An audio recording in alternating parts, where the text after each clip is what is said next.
this world I'll overcome. My God's not dead, he's surely alive. He's living on the inside, roaring like a lion. God's not dead, he's surely alive. He's living on the inside, roaring like a lion. He's roaring like a lion. Let hope arise and make the darkness hide. My faith is dead, I need a resurrection somehow. No, I'm lost in your freedom. And this world I'll overcome. My God's not dead, he's surely alive. He's living on the inside, roaring like a lion. God's not dead, he's surely alive. He's living on the inside, roaring like a lion.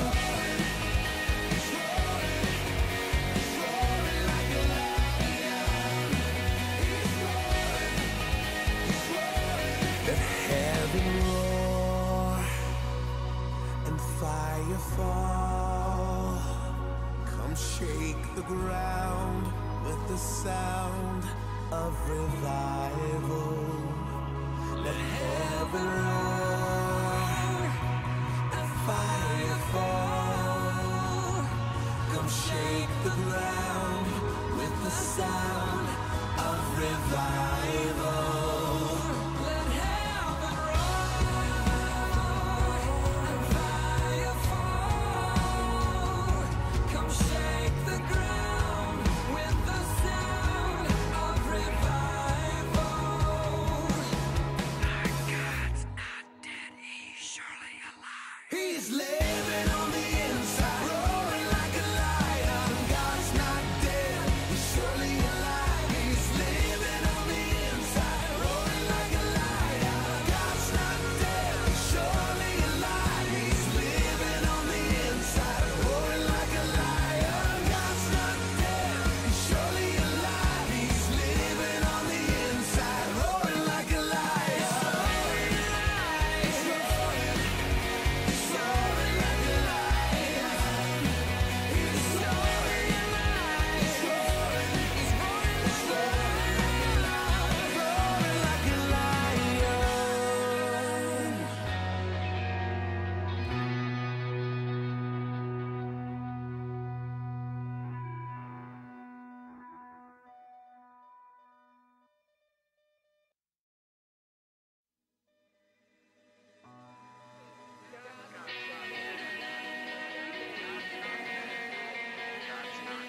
God's not dead.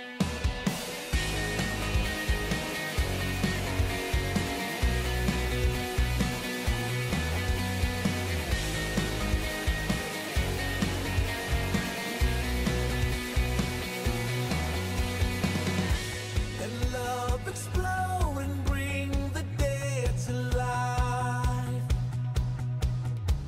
A love so bold to see a revolution somehow.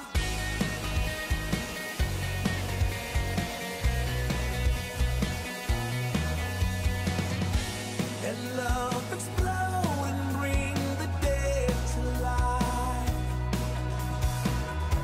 A love so bold to bring a revolution somehow.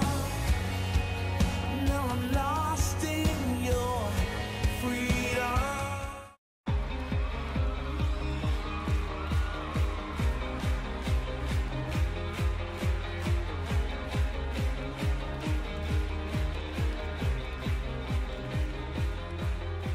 At break of day, in hope we rise, we speak your name. Good morning, folks. Check it out. Check it out. Before I even say the date, I have to draw your attention to this most marvelous art piece on the table today. This most glorious little beautiful little baby. And this is, of course, the new baby Rotovart AR pistol from Thompson Auto Ordnance, folks. It's sale number 00001. What was that? You got something? Amazing, amazing, amazing. Can you believe it? Look how beautiful that looks, folks. Finally, the table is complete. With the beautiful 223 and 556 and 3030 crown, along with the beautiful baby Thompson AR pistol. Woo! Oh my goodness. You can't even begin to see how gorgeous this is. I told you about that. I told you how custom that looks. Look how custom that is with that custom articulated hand grip. The beautiful buttstock. Look at that gorgeous rail system on there. Stainless steel barrel, beautiful muzzle, brake, and angle grip. Woo, Lord mercy. Look at that bad boy.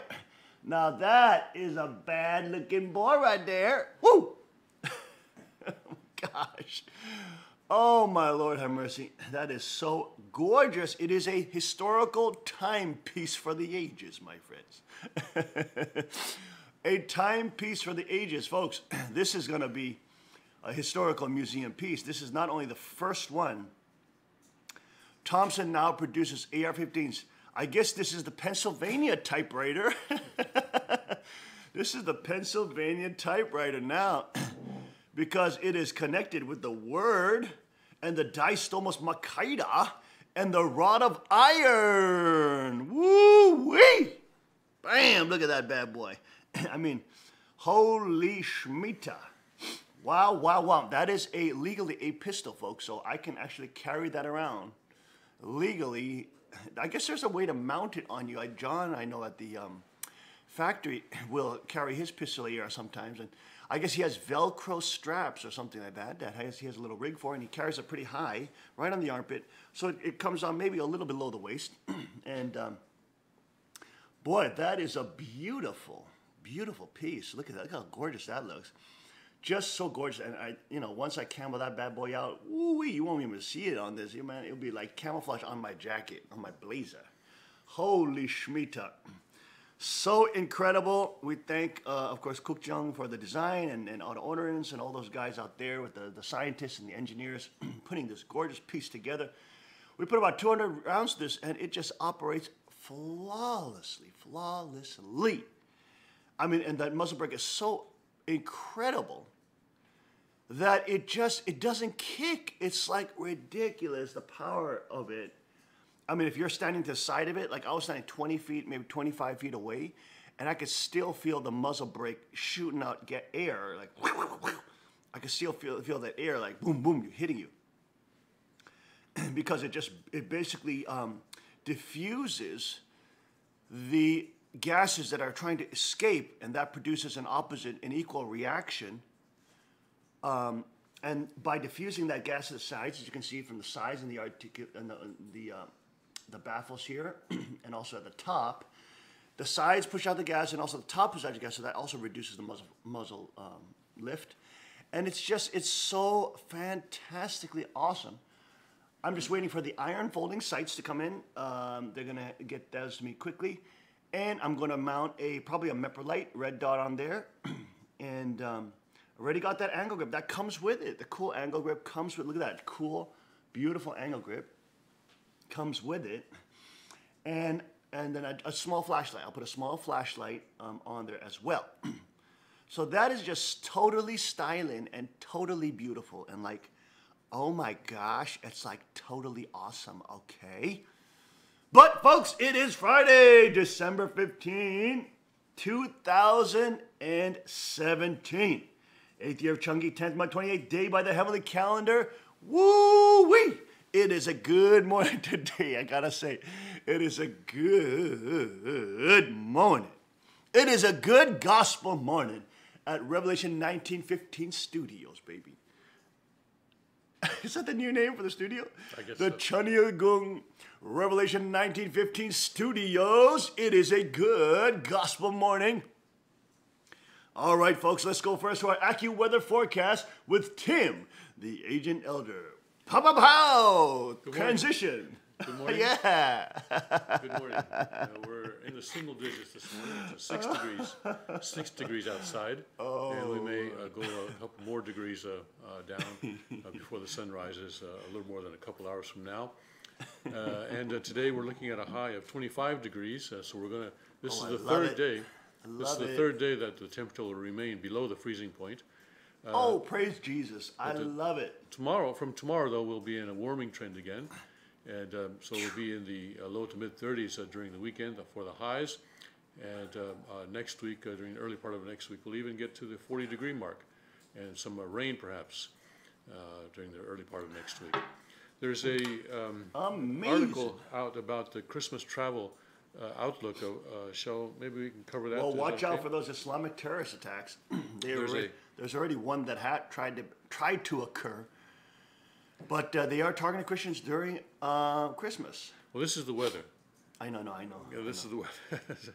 I know. But it's the time of the year, the holiday season. Go ahead.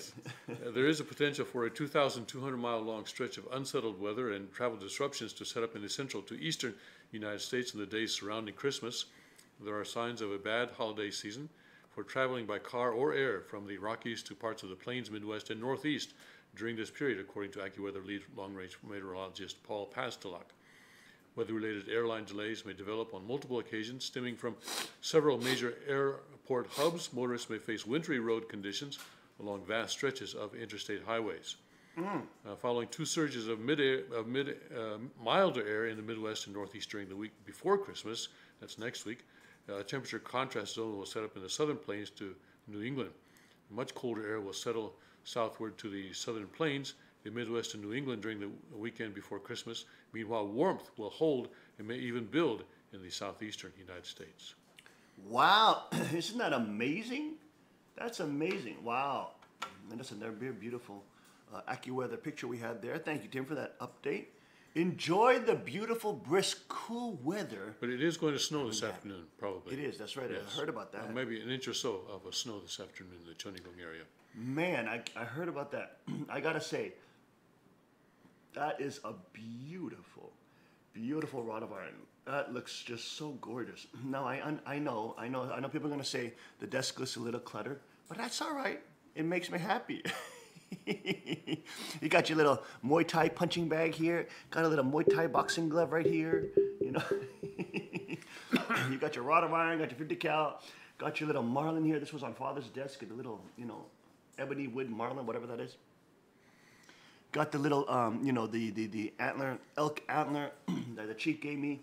I mean, it's just got all these wonderful. Oh, check this out, folks! Thank you to the Williams, and of course Carrie Williams, who has a habit of buying me lots of Bibles. But thank you for that.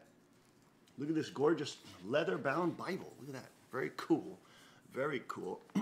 And this is actually, it is the Bible, but a special Bible, first century study Bible. Explore Scripture in its Jewish and early Christian context by Zondervan. Now, it is the NIV, which I don't like as much as the King James Version, okay? But we can use it sometimes, as long as we know that it's NIV. When we bring up the Scriptures online, we'll also bring King James Version up, so everybody can see the differences. But today, for our Rima, we are in John chapter 6 and 60. John chapter 6 and 60. Here we go. On hearing it, many of his disciples said, "This is a hard teaching. Who can accept it?" And this is when Jesus told them, "Unless you eat the flesh of the Son of Man and drink his blood, you have no life in you." Yes. That is quite a harsh, quite a shocking teaching, isn't it? I can imagine the expressions of Boy. people's faces. He said, "I tell you, unless you eat the flesh of the Son of Man and drink my blood, you have no life in you. Whoever eats my flesh and drinks my blood has eternal life, and I will raise him up in the last day. My flesh is real food, and my blood is real drink. Whoever eats my flesh and drinks my blood remains in me and I in them.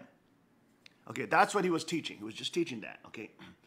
And so now we're at John 6. On hearing it, many of his disciples said, whoa, this is a hard teaching. Who can accept it? Okay, we're right up at John 6 and 1. I'm sorry, 60 and 60 and 60. There we go. This is a hard teaching. Who can accept this? Aware that his disciples were grumbling about this, Jesus said to them, does this offend you? Then what if you see the Son of Man ascend to where he was before? The Spirit gives life, the flesh counts for nothing. The words I have spoken to you, they are full of the Spirit and life. Yet there are some of you who do not believe. For Jesus had known from the beginning which of them did not believe and who would betray him. He went on to say, this is why I told you that no one can come to me unless the Father hath enabled them. From this time, many of his disciples turned back and no longer followed him. Look at that. No longer followed him.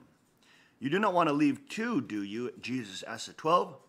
Simon Peter answered him, Lord, to whom shall we go? You have the words of eternal life. We have come to believe and to know that you are the Holy One of God. Then Jesus replied, have I not chosen you, the 12? Yet one of you is a devil. He meant Judas, the son of Simon Iscariot, who, though one of the 12, was later to betray him. Amazing. Now, in this early first century Bible, there are some pictures here. There's a picture of the pool of Siloam and the newly discovered road to the Temple Mount. We covered that one time. That was newly discovered. An underground road up to the from the pool of Siloam to the the temple of the residence of David. That's mentioned in the Bible during wartime, where I forget who the character was, the person was, but one of the Israelites would travel back and forth from there during the war, relaying messages. I can't remember who exactly that was. And also we have another picture here. The 4th century synagogue at Capernaum sits upon a 1st century basalt foundation, the likely location where Jesus taught. And you can see it right there. Very interesting. So very nice little Bible. It has little nice pictures that show these things.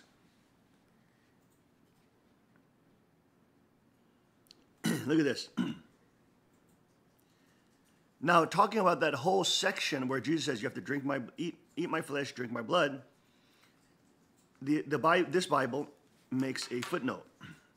This strange language could never not have been taken seriously by Jesus' audience if understood literally. The Torah and the book of Acts directly forbid the consumption of blood. But even if one reads Jesus' words as mystical and symbolic, it's difficult to be certain what his original audience would have understood Jesus to be saying. The allusions to the Eucharist or communion would have only been decipherable to a later Christian, a post-resurrection reader.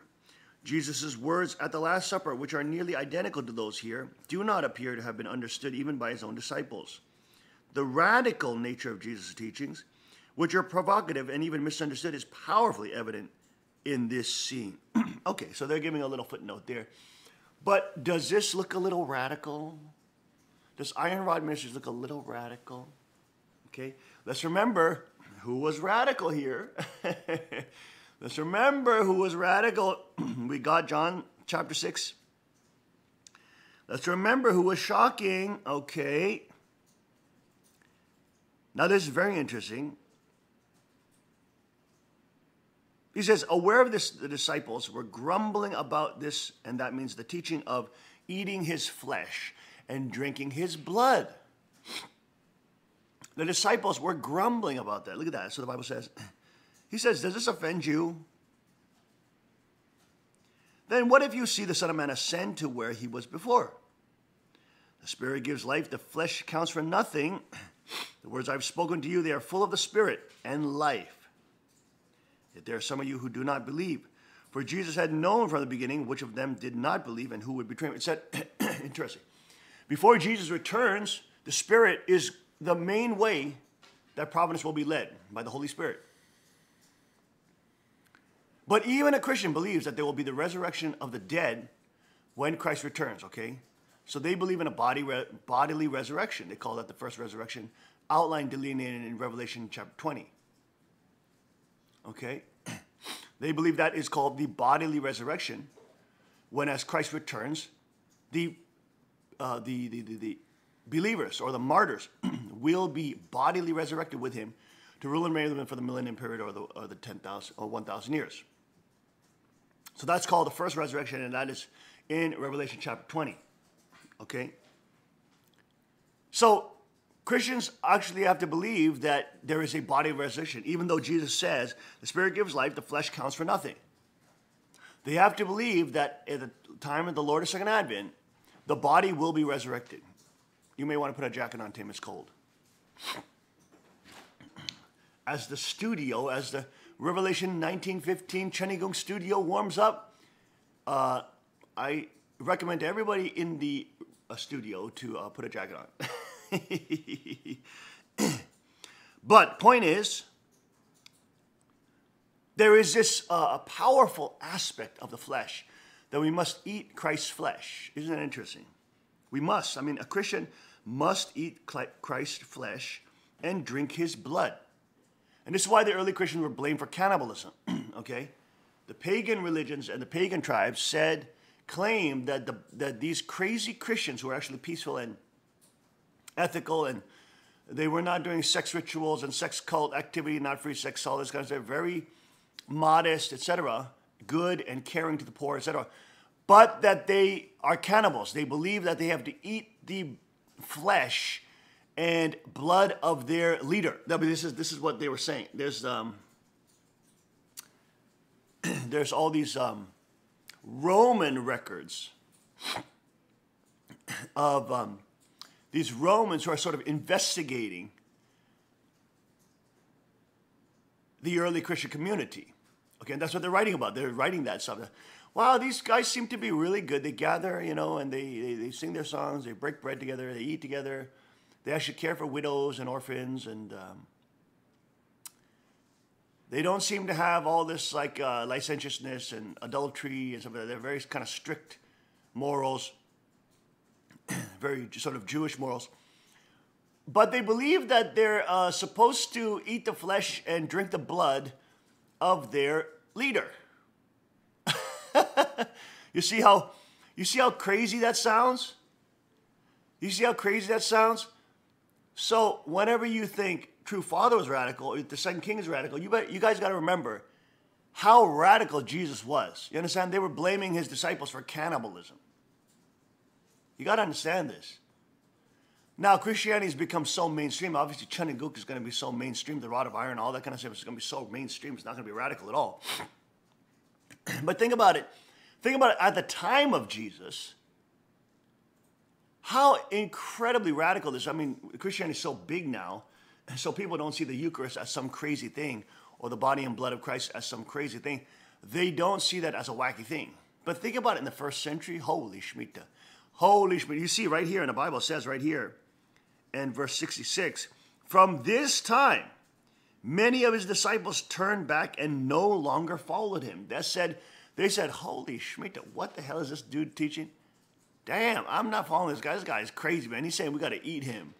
He's saying we got to eat his flesh and drink his blood. This guy's a cannibal. And all these disciples left Jesus. They did not follow him anymore. They left him. I mean, that was a radical teaching. And that's why, of course, they were blamed for cannibalism. Okay? Of course, as a successor to the Lord's second advent, I also had to experience something similar to this when I started not being fearful of the reality of weapons. I always sort of hid the fact that I knew how to do combat arts and even knife and stick arts. I had to admit that I was not as trained in the firearms side of the martial arts. But even I felt that I had to hide the fact that I trained, mixed martial arts or Brazilian Jiu-Jitsu and strangulation and crippling art. I had to hide it. I felt, and of course that was liberated by Father. And Father made me demonstrate all these things. And Peace Militia training really began there. We were going to do an international training for all the kids, and we're going to, create the whole worldwide network, which of course we're going to do again now. But it was interesting because as soon as I start posting pictures of the rod of iron and my knives or that, on my Facebook, boy, you can see the vitriol coming from the family frauders. They hated it. They hated it. They hated it. And then, of course, I started posting pictures with Father and guns and him holding guns and all this kind of thing. And boy, they hated that even more. Because they had this cognitive dissonance. They forgot. They didn't want to hear. They didn't want to believe. They wanted to rewrite history. They didn't want to believe. They wanted Father to fit their box. They didn't want to believe that his first business was a gun business. They didn't want to believe that he had arms business his whole entire life, including businesses that created the Vulcan cannon for the Korean military. Why? Because Father knew the right of self-defense. He loved the fact that his children studied these arts. Man, you should have saw when Father saw that I studied combat arts all this time. He said, boy, I didn't know this about this boy, but he knows he is deadly, deadly, deadly. He was so proud. He loved it. He loved it. He made me do demonstrations all the time on the security guards, making me choke them out and, dismember them. Not really. I mean, obviously, I'm very kind and safe to people when I train with them. Unless you're my enemy, then I'll break your limbs and choke you. But that could not fit into their cognitive dissonance. So they're like, oh my gosh, this is like crazy. I can't follow this anymore. Bump, and they would, And I'd have like these messages written by family friends like, you're such a disappointment. What a disappointment. I'm saying, and I didn't write back. I don't respond back to those idiots. But I mean, it was like, okay, thank you. Thank God I'm not trying to please you. Thank God I don't have to fit in your liberal lunatic box that you're trying to put me in. And only then will you give me approval and will you accept me. I don't need to be accepted by you. I don't need your approval. I've been accepted and approved by the Lord of Second Advent, and I am his only heir and successor. There's only one heir and successor to the King of Kings on this planet, and it's not the Han Mother, it's not Preston, it is Hyung Moon. Not you. And I'm not saying to brag, I'm just stating the truth because I didn't choose myself, you bums. And that's just the reality. There's nowhere to go. And of course, every week where we hear the international meeting and we hear like the reports, it's like all these people are just coming back to Father's authority because honestly, there's nowhere to go. Y'all now realize how crazy the Han Mother is and how much of a heretic and destroyer she is. And I was not a lunatic speaking out truth against her. And I wasn't angry, and I'm not filled with anger. As everybody knows, now they, of course, are forced to realize that I'm not filled with anger. But I had to speak the truth on what she did, because what she did was unbelievably fallen and traitorous and treacherous.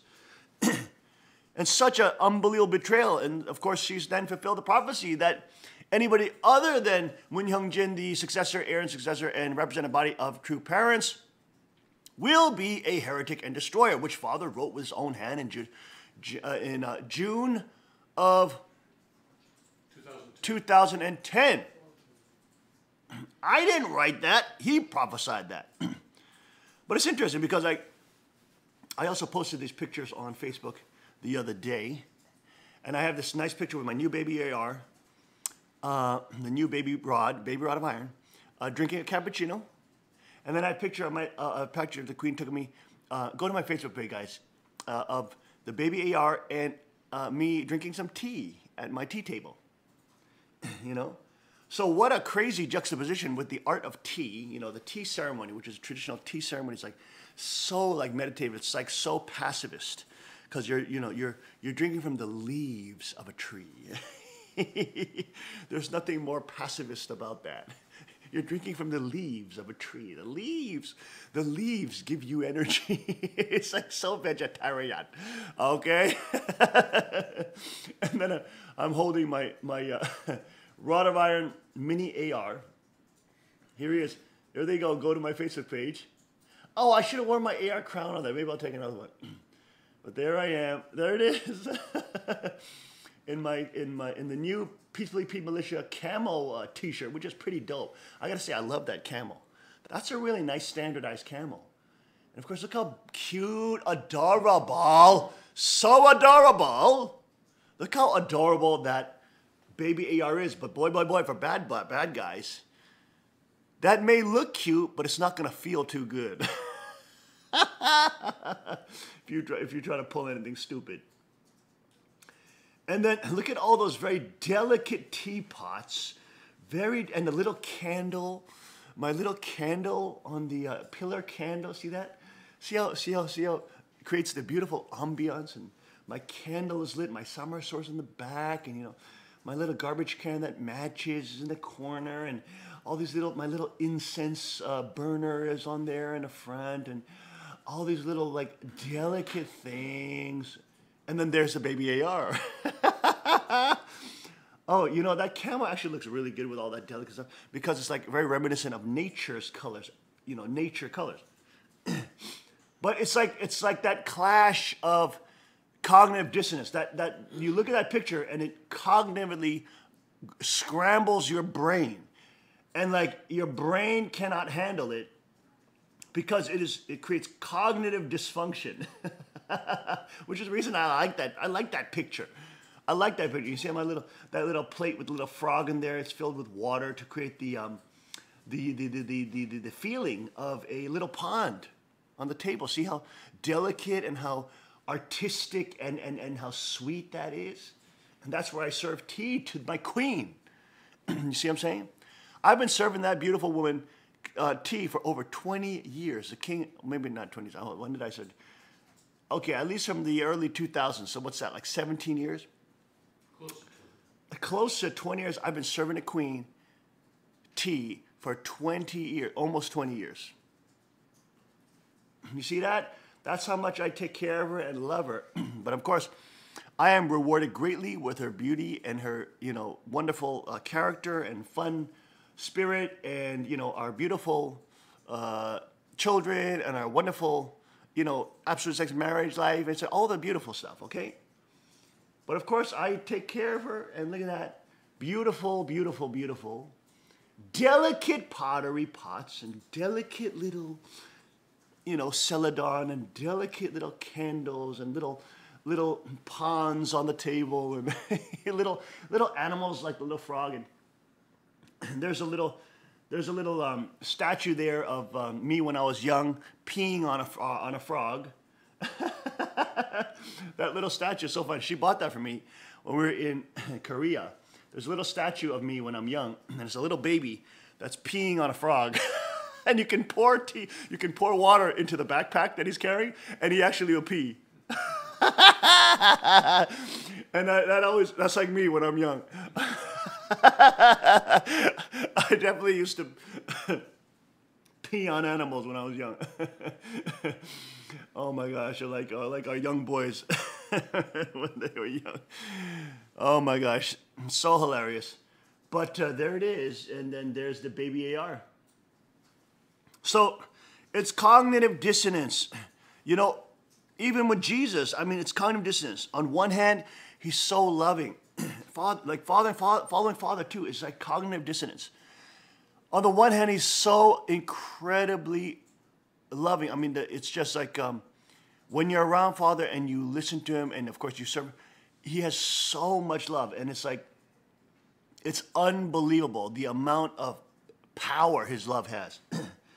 The amount of power his love has over you is like incredible. I experienced that firsthand because I serve him directly. It's so powerful, okay? But at the same time, he's so on one side, he's like extremely, how do I say? He's extremely like gentle and so almost like even feminine in some aspects. But then on the other side, he's extremely masculine as well. And he loves he loves these boats, and he loves Jeeps, and he loves SUVs, and You know, everywhere we went, you know, he would, I don't think Father was, we didn't have any like overlanders and the Jeep stuff. Oh my boy, he would love that. He would love that because he could access all that backcountry with those overlanders. My gosh, I mean, Father is just totally loving the overlanders that Cook Jung is building now. But wow, totally amazing. Well, you know what I could probably create some beautiful landscapes on this area. I bet you I could create some mountainscapes, Peacefully Be Militia logo, and I bet you I can create some cool mountainscapes on there. That would look pretty sweet. Little art patterns, and maybe I'll draw a little cool little, you know, mountain and little rivers flowing from there. Anyways, I got to think about it. What I will do to add to the artistic nature of my AR. I may make it match my Koi pond. Hey, who knows? You never know what you'll experience, what art I will bring. But the point is, I mean, it's this incredible cognitive dissonance, which is so incredibly it rattles your brain, but at the same time, when you understand it, it satisfies your soul. It brings order out of this chaos. It brings structure out of the nebulous unknown. It brings the two extremes into harmony. It brings this, and that's what beautiful art does, right? Even beautiful art brings these different colors or concepts together in an ostensibly impossible partnership, but then it brings it and it makes it work in like this thing that actually like makes sense, and it's like, oh crap, wow, you know what I'm saying? It's like, whoa, it blows your mind. You get a mind bomb. You got a mind bomb. You just get exploded in your mind. You get a mind bomb, and it's like boom. And that's what we see with Christ. I mean, he just gives you a mind bomb. It's like the extremes, the radicals that have come together, radical things that are coming together, but that make sense and they express God's love. I mean, the iron rod, you know, when understood in the context of God, it gives comfort and makes sense because it's to punish the wicked evildoers that are seeking to destroy the innocent folks. It comes from a loving God. This type of technology and this type of rod of iron comes from a loving God, which inspires good non-predators to create and engineer it, because God is also an engineer and architect, so that it can chase away and destroy the wicked, evil wolves who seek to literally eat the sheep and their children. And their children. Remember, the wolves, the predators really prey on the young because they're easy prey. And that's why you see with all the pedophile cults around the world, they prey on the young. They act exactly like predators do in the wild. And the rod of iron, the rule of the rod of iron, as exemplified in Revelation 19:15 and the other beautiful scriptures that will also be on the Kingmobile as well. I guess I am the Pope on the earth, but not the Catholic Pope. I'm the only actual successor to the Lord of Second Advent. Vicar actually means representative. Doesn't mean successor. Yes. Interesting. So I'm the. I guess I would You are say the vicar of Christ. I guess I would have to say I'm the vicar of Christ. That's what you are. And I didn't choose to be, folks. I didn't choose it. Okay, Father chose me. But I guess that's the Pope mobile. Yes.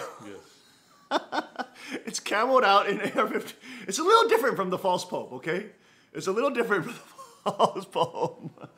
Oh my gosh, but that's gonna look sweet, and we're just getting the car skin done on that, and that's looking so fine, so amazing, and that's just gonna be amazing matching with the baby AR. Oh my gosh, like man, it's like ridiculous, okay? Like ridiculous. It's got a CB radio in there. Cook Jones like decked it out with a CB radio.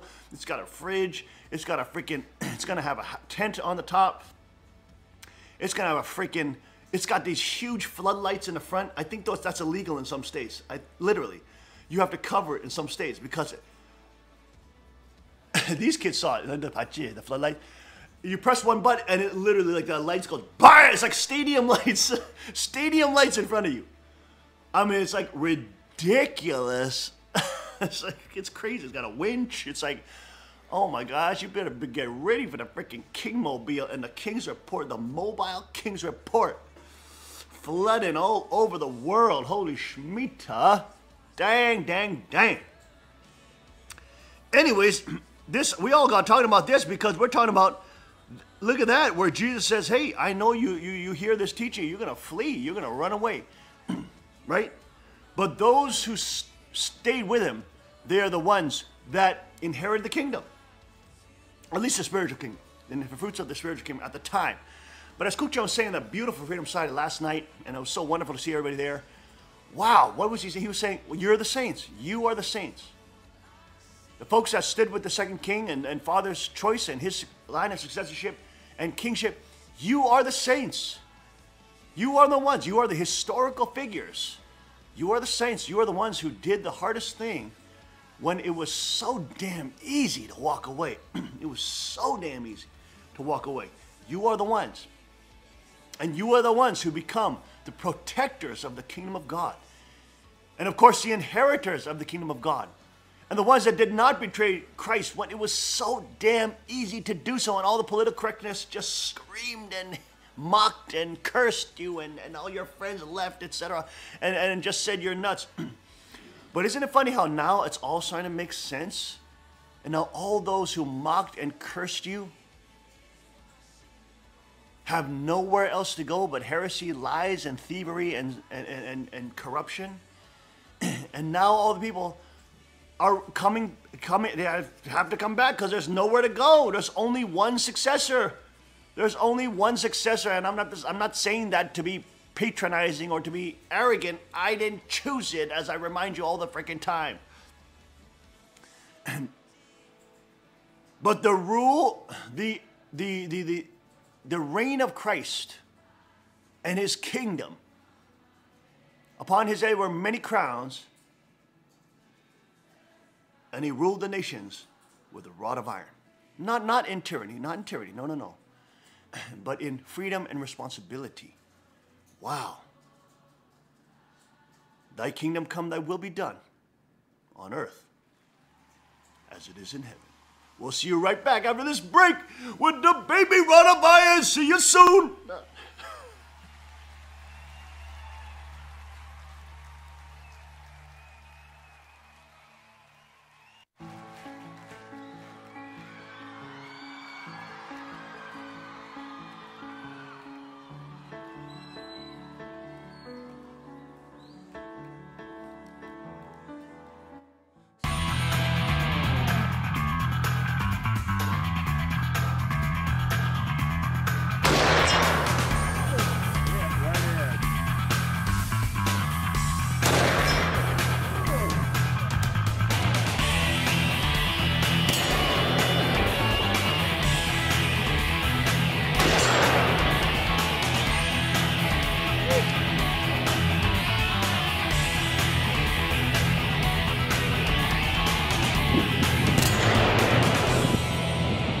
Hi there, folks, and look at what I've got here today. My God, take a look at this. This is a BFR in 454 Casull with an octagonal barrel, magna porting, micarta grips. And look at that, it even has my initials on it, JM. Look at that thing of beauty, my God. Pop open the cartridge insertion door, and look at that cylinder spin. The finest revolvers in the world.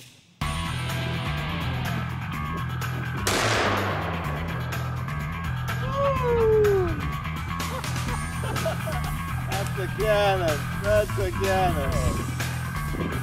Oh, man.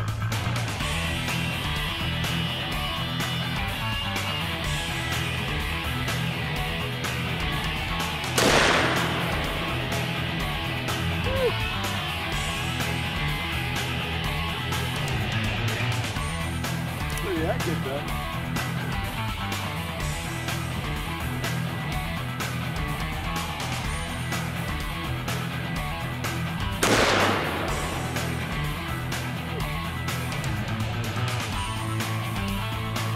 That's our target.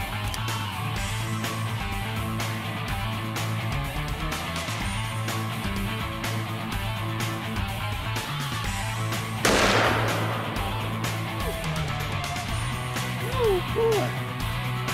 Massive repo.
research, and auto ordnance. The Carr Firearms Group. With a diverse product line that blends American craftsmanship with cutting-edge technology, it's no secret why gun enthusiasts choose Carr Firearms Group. From the Desert Eagle and Baby Desert Eagle made famous by Hollywood, the history of the 1911 and the Tommy gun, to the best in compact concealed carry. Carr Firearms Group is not only the first name in personal defense, it's a name that has earned the respect of gun enthusiasts around the world. Concealment, innovative technology, value, accuracy, and history. Carr Firearms Group. Made in the USA. Visit carr.com today.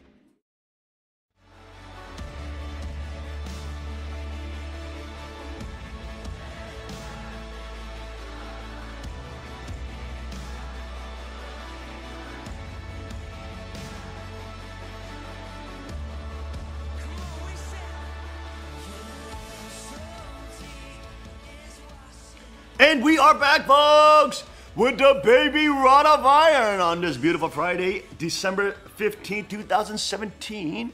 Second King reporting live with the crown and rod of iron today to all the kings and queens of the kingdom of God. Check it out, royalty. Look at that, babies. Look at that, folks.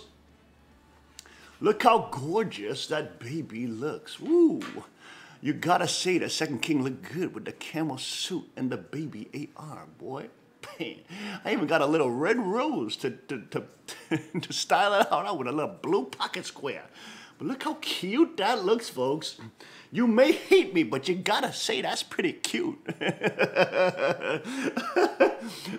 Ooh, and I got that, and check it out. Got that little cute little karambit too. Oh my goodness, ooh, I'm sporting that today. But check how cute that is, folks. Oh my. Look at that, folks. It also says Auto Ordnance Greeley, PA. Look at that, folks. You can see it right there. Zoom in close here. And look at that, Greeley, PA, right there. I don't know if you can see that. Can you all see that? Greeley, PA, right here. Greeley, PA. There's PA right there. Greeley, PA, USA. Does that say USA right there? Yes, Greeley, PA, USA. Made in the USA, Greeley, PA, USA. Thompson Auto Ordnance up here. It is the first. This is a historical museum piece, folks. It is the first pistol AR and AR line, rod of iron line, that Thompson has ever come out with. Ever. Auto Ordnance Thompson. This is their first ever AR-15 line, folks. So we are in history in the making. Look how gorgeous that looks. And it says right on it, Greeley, Pennsylvania. Greeley, Pennsylvania. Look how beautiful and tiny that is with that stainless steel barrel. Woo! Look at that muzzle brake. Woo! Look at that rail. That is a sexy rail system on there. Woo! Look at that angle grip. Whoa! Look at that articulated polymer hand grip. Woo! Pistol grip. Look at that beautiful, gorgeous, I guess you would say abstract shaped, linear lined, buttstock. Woo! That's a good looking booty right there. Check that out, y'all. That is incredible. Incredible and gorgeous. So look how cute. You can almost wear it as a little necklace. Once I got a little sling, I'm just going to sling it around like that. And just like do my little walk down the... Boy, oh boy, folks, that is incredible. I mean, look at that. Look at how tiny. You don't even have to shoulder this. You know, they're saying there's some like crazy laws where you can't shoulder. You don't even have to shoulder the dang thing. It doesn't kick at all. You know, and once you got your sling, the positive push will actually hold the rifle, the pistol, I'm sorry, in place. And look at those beautiful little, look at those beautiful, look at that rail system, and look at those gorgeous little, you can see through the rail there, and the what is that? What do we call the thing? What do we call that there? And it was Lowell. No, he's right here. So all I need is the iron sights, the Mepperlite red dot, and of course, a little flashlight in there. Boy, that bad boy is set. But how gorgeous it is, and you can see, of course, that's in one of my sword carriers that also says Bushido, or the way of the samurai. You can see it in Chinese characters down there. See that? Bushido, or the warrior, the way of the warrior. Bushi means warrior. Okay, a samurai warrior, to be more specific, a samurai means he who serves, he who serves. Isn't that amazing? So actually, we're all becoming ninja and samurai at the same time. We're serving God and also serving, love God, love our neighbor. But at the same time, you see the Bushido, and that actually carries, look at that, the modern samurai sword, y'all. This is the modern samurai sword. Don't be racist now. All right, let's see if that goes in there. Just like that. Okay, a little bit backward. There you go, right there. Oh, yes, baby. And just so beautiful. Woo! My goodness, that is the modern day samurai sword. Woo-wee! Whoa! Holy Shemitah. It is a beautiful Friday morning, folks, and you can see how much joy is in the house today. Let's go now to our headline news. Let's go to Tim, the Agent Elder. Tim, take it away. Look at a judge report this morning. More women accuse Hoffman. And there's There it is. There it is. A screenshot from Dustin Hoffman's a graduate when he was just graduating from.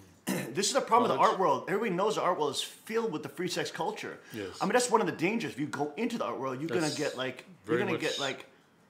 Yes. it's like a free sex culture in there because everybody's trying to express themselves. I can express myself. You do a little too much expressing, you're gonna end up in problems. Okay?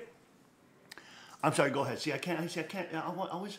Go ahead, Tim. Go ahead. Buchanan says, unlike Nixon, Trump will not go quietly. News race, Maddow back at first. NBC's Merry Christmas update. Thank goodness for that.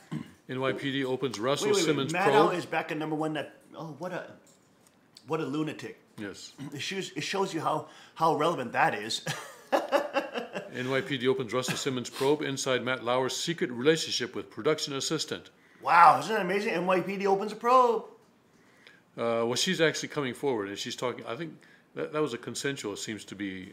Anyway, she was. Well, the NYPD is also investigating. Russell Simmons, right? Russell Simmons and Weinstein. Producer. Yeah. And Weinstein. Okay, Yeah. yes. But not Matt Lauer. LAPD is also investigating because of Corey Weinstein. Feldman. Yeah. Weinstein, about Corey 10 Feldman, other cases, I believe. Yeah. Okay. So the police are very busy. Don't have time to chase Well, they've the been terrorists. covering up. They've been covering it up. They've been helping them cover it up. Yes. At least that's what the inside word is. No time for terrorists. Accused Tavis Smiley blast PBS for so-called investigation. Harvey says Matt Damon knew, but he didn't know. Supersize Me, star pens bombshell confessional.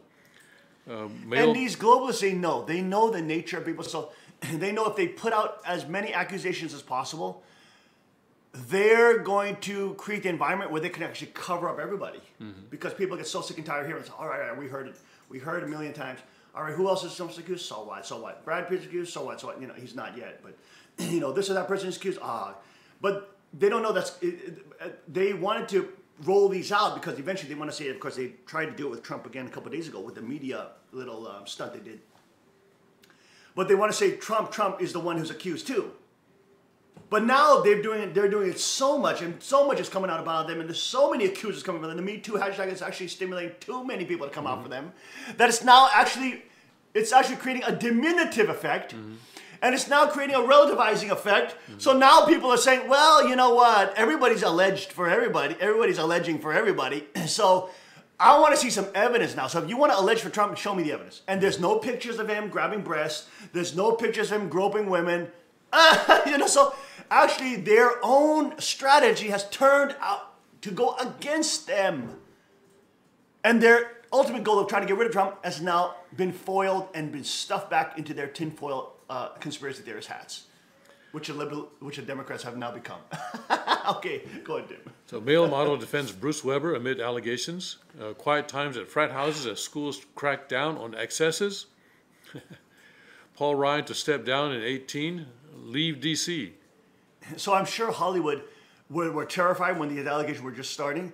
And then as they grew, and then of course, oh, we may get Trump, yeah. But now I think Hollywood is now feeling protected because now everybody's being alleged. There's this person, that person, 2 ways from Sunday, all saying this person had sexual blah, blah, blah, blah, alleging this and that. Now it's like people, when they see the news, like, again, okay, all right, okay. You know, and I think now the Hollywood people are actually feeling protected now by it. Because there's so many now coming forward. It's like, what did Stalin say? A million is a statistic and one is a story. One is a story and a million is a statistic. So now they're in a situation where they're like in going to the hundreds and the millions, at least it feels like that, the average person. So any attack on Trump now has no power.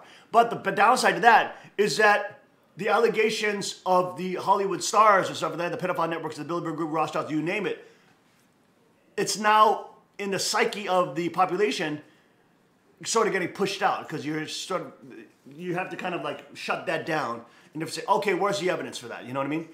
So of course that's a negative side to that as well.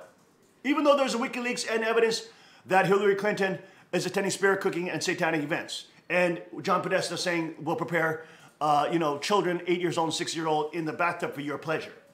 I'm just crazy people. Okay, I'm doing it again. Go ahead, Tim. Okay.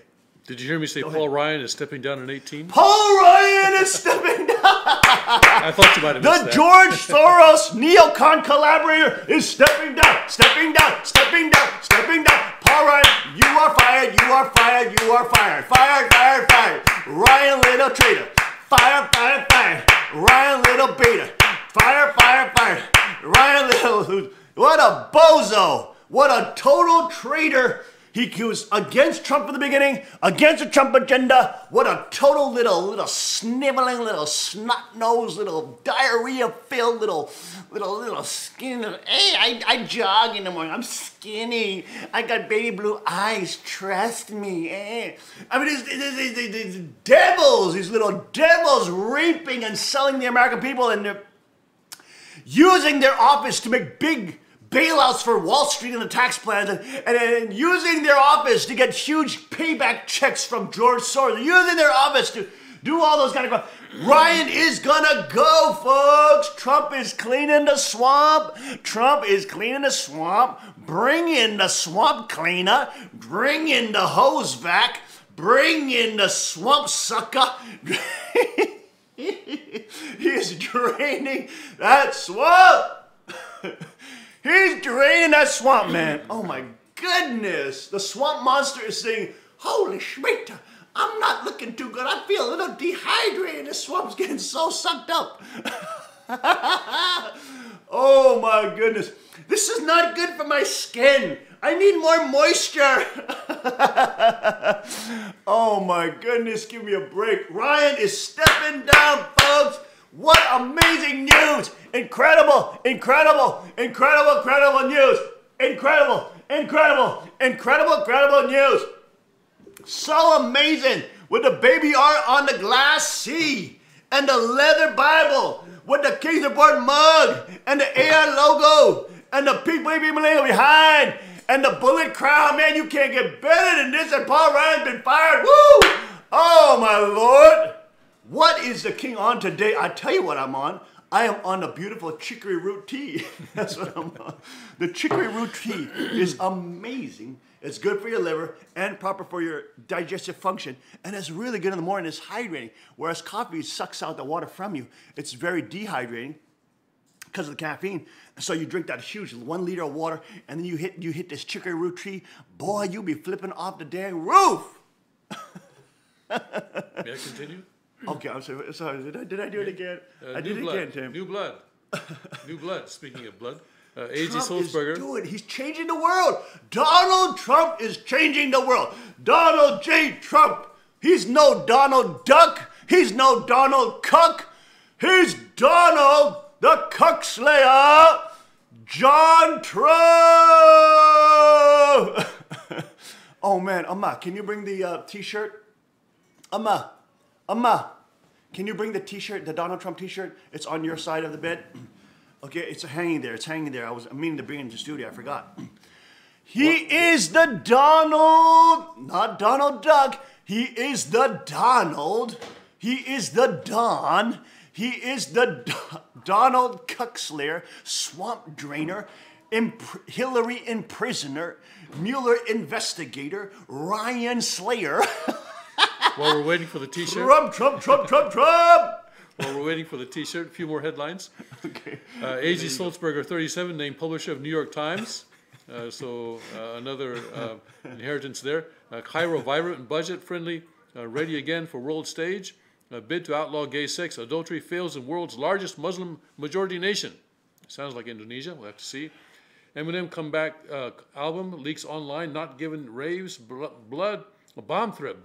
Jolts FCC as internet rules rolled back. Yes! The net censorship rules have been defeated. Obama was trying to regulate the internet so that if you spoke out against him, he could come at you with the apparatus of the state. And you know that's why they want Hillary Clinton, because she wanted that FCC's, quote, net neutrality laws. There ain't no net neutrality about it. They're able to censor you legally. FCC's able to bring your dang thing in. If you have a radio show, they're able to censor you and call you a hate speech monger. Look at that. It's the Donald Cuckslayer, Ryan Slayer, Swamp Drainer, Hillary Imprisoner, Wall Builder, Honest Folk Protector, Tax Cutter, Swamp Kicker, Donald the Cuckslayer Trump, with his 50 cal on a tank that says Trump and fireworks. And the American flag, and even the Eagle got an AR-15 on that one. Look at that. Even the Eagle got an AR-15, kicking some booty, kicking some jihadi booty. And ISIS is dead. ISIS is destroyed, at least in Raqqa, Iraq. Wow. We got to put this on the bear. Oh, maybe we'll put this on the bear. How cute would that be? The Wall Street Journal says the internet is free again, Okay, but the legal battles loom. Okay, there we go. We'll put this somewhere. Over 1 million flee Venezuela. Peggy Nunes says that Alabama teaches America a lesson. She was against the Moore. Intruders in police gear duct tape rob family to home in home invasion. UPS loses family's $846,000 inheritance, but they offered a $32 shipping fee refund. Wasn't that nice? Oh my goodness. Why? Authorities are still silent on the Vegas massacre. They refuse to answer lingering questions. That's right. Isn't that Very interesting? strange. Very Very strange. strange. There's two Someone's shooters. someone's gotta dig We've into done the acoustic analysis. The health ranger, thank you Someone's gotta dig for into doing that. Health ranger did the acoustic analysis. There's clearly two There's shooters something going here. on there. There's fishy business. Mueller reviewing emails from Bannon-linked data firm. Mueller, I guess the Democratic Messiah, hopeful. Mueller, you're going to be investigated. All the investigative organs are being turned upon you now. You have a different president in the House now. More trouble for the EU. Presidential hopeful wants Finland out of the EU. Wow, that's amazing news, especially as we head to Europe. Look at this. It's amazing. Well, it's a presidential hopeful, so we'll see what happens, I guess. It's amazing. She has to become president first. Nationalists bounce back. Amazing. North Korea accidentally reveals first atomic bomb picture. There's a... We'll cover that. Yeah, it's not much. But this second one is more important, much more important. Likelihood of U.S. military reopens to next, likelihood of U.S. military response to next test is 70%. That's Lindsey Graham. See that? That's Lindsey Graham. Lindsey Graham. He's a warmonger. He definitely loves war. That Yes. boy loves ISIS war. threatens National Cathedral. That would be in Washington. U.S. F-22s intercept Russian fighter jets, fire warning flares. Now, that's the difference between neocon warmongers and the peace police militia. Yes. People who are peace ninja, peace samurai, peace-loving warriors. We don't want war. But we are training. We train for the purpose that you love God, love your neighbor, and you're ready to protect. defend people, to Yes. protect. But you don't want to fight. I mean, Yes. normal people who are good people must have the rod of iron, but that doesn't mean you're going looking for a fight. You want peace. You want peace. But just in case the wolves disturb the peace, which they occasionally do, you are ready to whip out the fangs and whip out the rod. Whip out the rod and whoop that wolf. Whip out the rod. Just a few more whoop headlines. that wolf. Whip out the rod. A few more Tim, the headlines. aged elder. Whip out the rod with the bullet crown. A few more headlines. Maria Bartiromo talks about Dow 24,000 and the Trump boom. Americans spending more as holiday season continues. Record travel. Detroit breaks ground on tallest tower, symbol of resurgence. Obstacles emerge as Republicans race to tax finish. Rubio no. Mario Rubio may vote against it, the tax bill. The two senators sidelined by illness. That's Trump McCain, has got to get, McCain what's and it, one other. what's his name? One more headline. Facebook faces reckoning as regulators close in. Okay, I'm finished. Rand Paul. Yes. Wow, if he's the head of the House, ooh man, Rand Paul would just kick some booty. Yes, he would. Holy schmita. That would be, Trump is changing the world.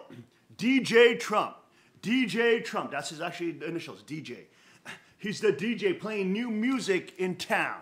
He's the DJ with the 50 cal. He's DJ, he's not 50 Cent, he's 50 cal. He's DJ 50 cal Trump.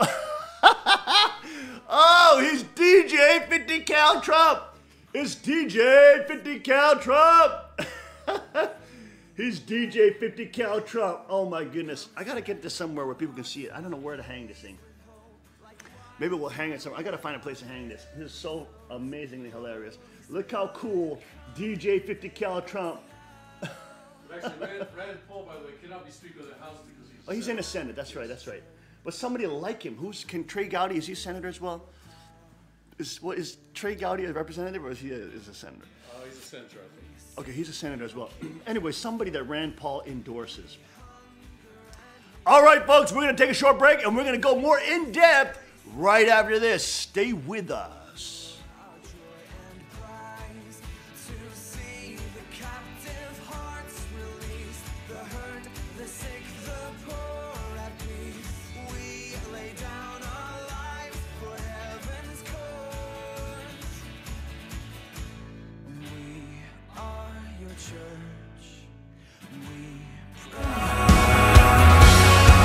And this world I'll overcome. My God's not dead, he's surely alive. He's living on the inside, roaring like a lion. God's not dead, he's surely alive. He's living on the inside, roaring like a lion. He's roaring like a lion. Let hope arise and make the darkness hide. My faith is dead, I need a resurrection somehow. No, I'm lost in your freedom. And this world I'll overcome. My God's not dead, he's surely alive. He's living on the inside, roaring like a lion. God's not dead, he's surely alive. He's living on the inside, roaring like a lion. He's roaring like a lion. He's roaring. Let heaven roar and fire fall. Come shake the ground with the sound of revival. Let heaven roar and fire fall. Come shake the ground with the sound of revival. Let heaven roar and fire fall. Come shake the ground with the sound of revival. God's not dead, he's surely alive. He's living on the inside, roaring like a lion. God's not dead, he's surely alive. He's living on the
this world I'll overcome.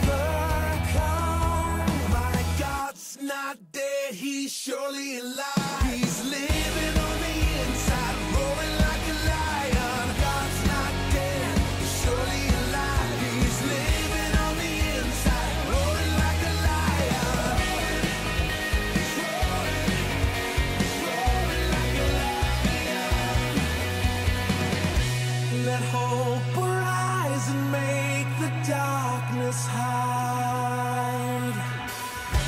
My faith is dead, I need a resurrection somehow. Now I'm lost in your freedom. And this world I'll overcome. My God's not dead, he's surely alive. He's living on the inside, roaring like a lion. God's not dead, he's surely alive. He's living on the inside, roaring like a lion. He's roaring like a lion. He's roaring. Let heaven roar and fire fall. Come shake the ground with the sound of revival. Let heaven roar and fire fall. Come shake the ground with the sound of revival. Let heaven roar and fire fall. Come shake the ground with the sound of revival. My God's not dead, he's surely alive. He's living on the inside, roaring like a lion. God's not dead, he's surely alive. He's living on the inside.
we are back. Welcome back to the King's Report. Friday, December 15, 2017. Second King, reporting live from the Cheonggyegung Palace Studios. Now back to our top news. Comey edits reveal remarks on Clinton. Whoa. Probe where watered-down documents show.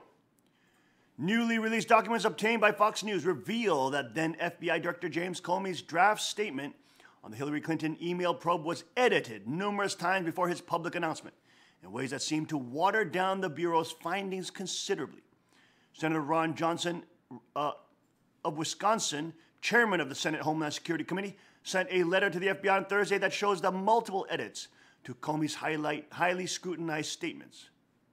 In the early draft, Comey said it was reasonably likely that hostile actors gained access to then Secretary of State Hillary Clinton's private email account. That was changed later to say the scenario was merely possible. Another edit shows language that was changed to describe the actions of Clinton and her colleagues as extremely careless, as opposed to grossly negligent. This is a key legal distinction. Johnson, writing about his concern in a letter Thursday to FBI Director Christopher Wray, said the original could be read as a finding of criminality in Secretary Clinton's handling of classified materials. He added the edited statement deleted the reference to gross negligence, a legal threshold for mishandling classified material, and instead replaced it with an exculpatory sentence. The edit also shows that references to specific potential violations of statutes on gross negligence regarding classified information and misdemeanor handling were removed. The final statement also removed a reference to the sheer volume of classified information discussed in the email. While the press cites dates of the edits and identities of the editors are not apparent from the documents, the edit appears to change the tone and substance of Director Comey's statement in at least 3 respects. And he guaranteed the American public that there was no funny business and that that case was closed. Now it's coming out against him that these fools were involved on a scam. They are con artists and scam artists. The director of the FBI and agents in the FBI, not all, but many at the higher levels, are involved in redacting, changing the actual reports which show legal gross negligence, which has legal ramifications and consequences, not just exculpatory statements. That includes, Johnson said, repeated edits to reduce Secretary Clinton's culpability in mishandling classified information. Johnson continued, in summary, the edits to Director Comey's public statement made months prior to the conclusion of the FBI investigation of Clinton's conduct. You see that? It was also made prior to the investigation. Isn't that interesting? They predetermined the outcome of the investigation prior to the end of the investigation. That's a little funny business. If you were playing a soccer game and the referee predetermined that Team Red would defeat Team Blue by 6-0, would that be a fair soccer game? If you predetermine a MMA match where Conor McGregor will lose to Jose Aldo,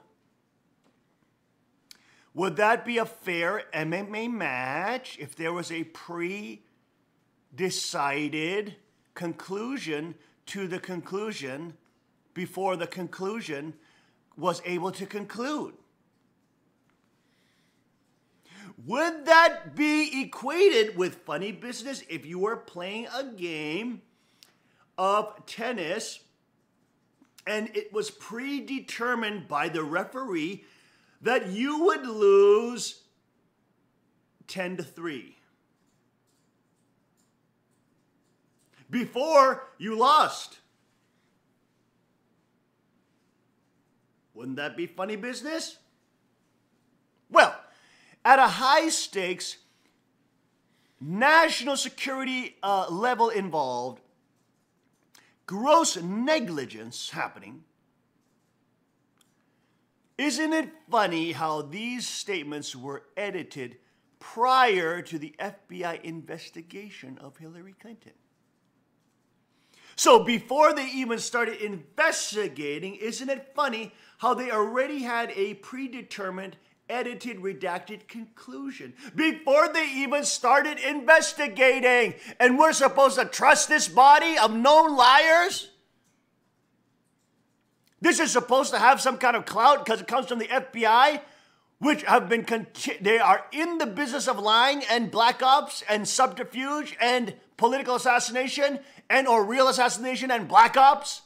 We're supposed to believe them when it's now come out that they had a predetermined, redacted conclusion before they even started the FBI investigation of Hillary Clinton's conduct? Oh my gosh. I mean, this just is, again, it's a confirmation of their incredible, non-existent credibility.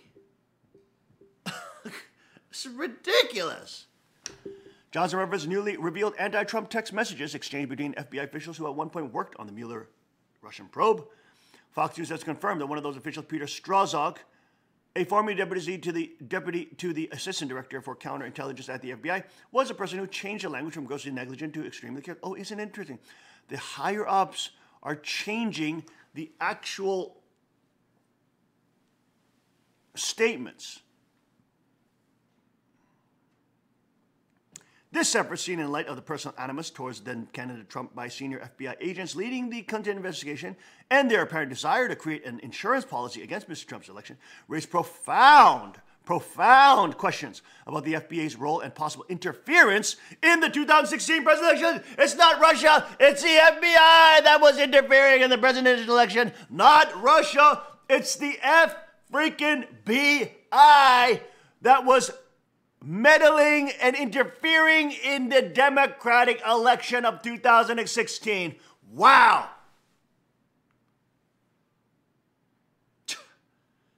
This is so ridiculous. What a turn of events, isn't it?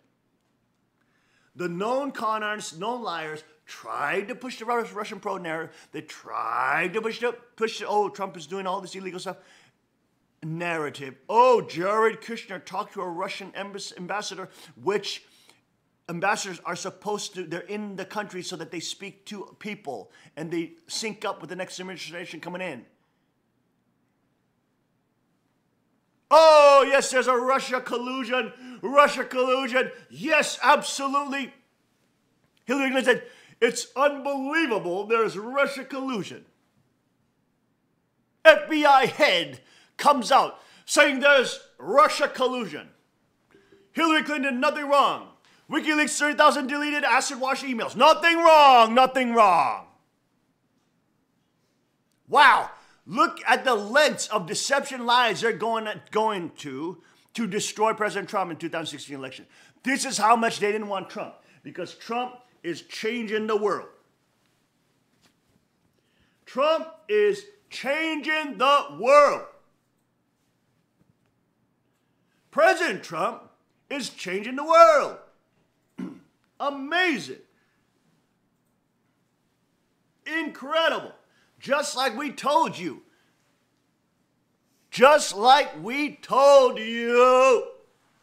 We are the ones who told you this would happen. Look at the world. It's been flipped on its head. Literally. It's literally being flipped on its head.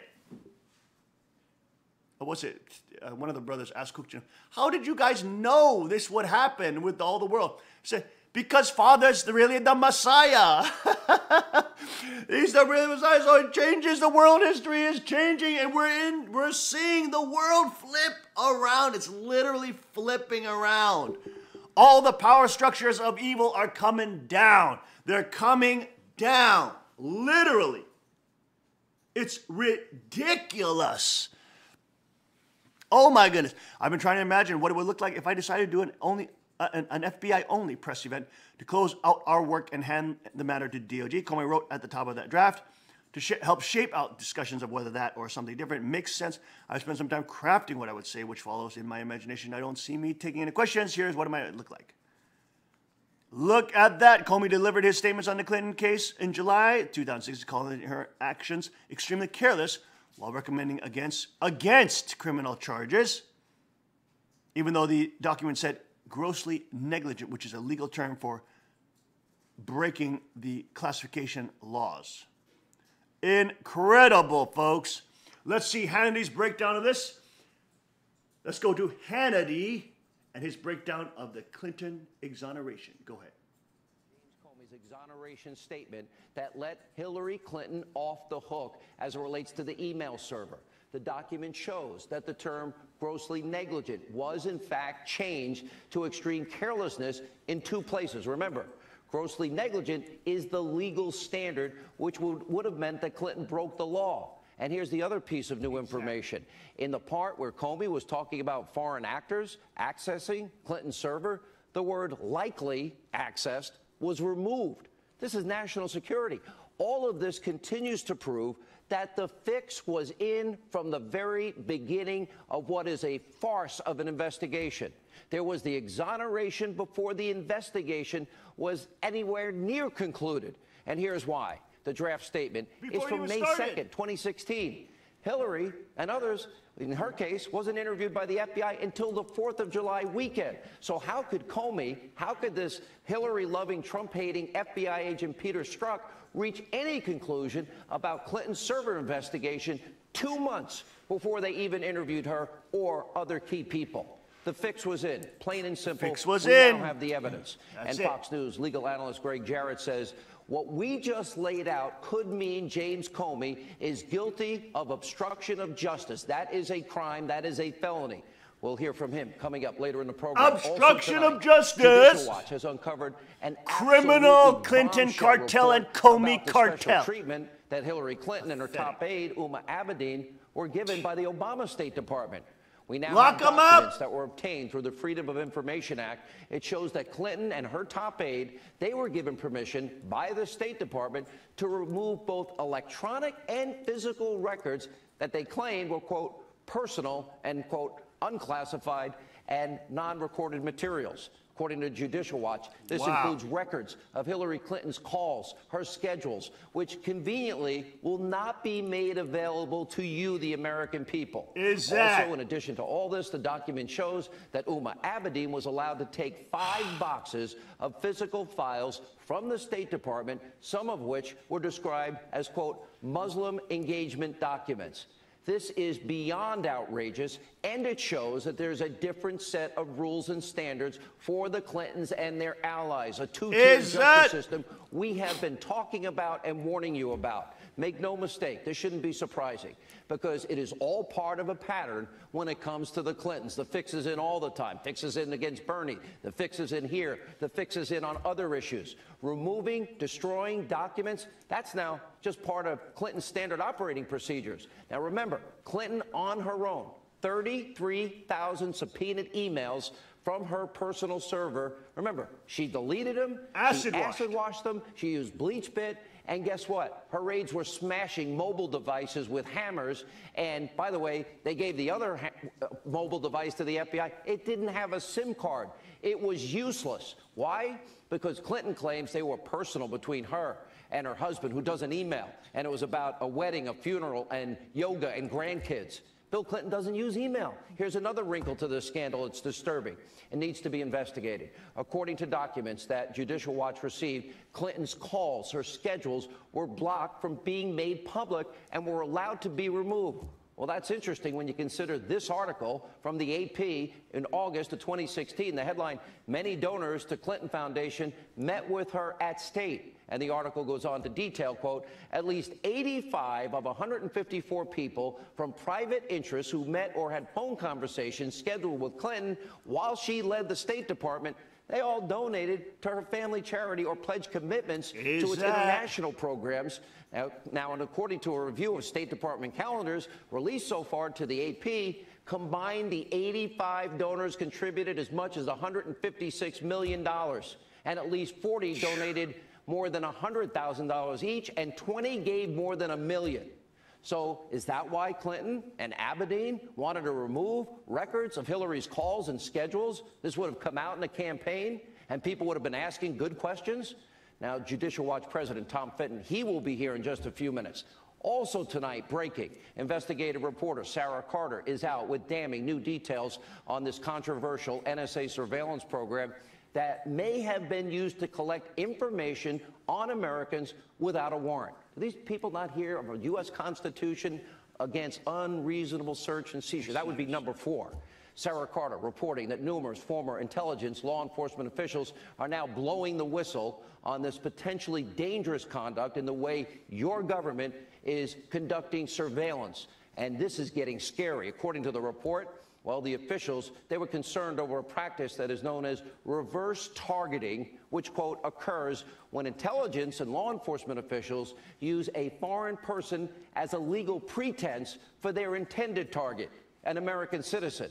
In other words, without a warrant. In other words, illegal. In other words, no Constitution, no Fourth Amendment. Now, Sarah Carter will also join us in a moment to explain how this practice may have been used as a political weapon. How often have you heard me talk about weaponizing our intelligence community, weaponizing the system of justice we have in this country, dual system of justice?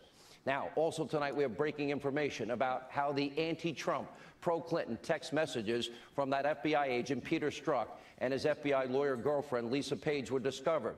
DOJ Inspector General Michael Horowitz is now revealing that his office requested those text messages from government-issued cell phones of several FBI employees that handled the Clinton email case. In this particular case, there were more than 10,000 of them, text messages between Strzok and his girlfriend, Page. Well, as of now, 375, that's it, Fox News was able to obtain. Just those show a severe anti-Trump, pro-Hillary Clinton bias.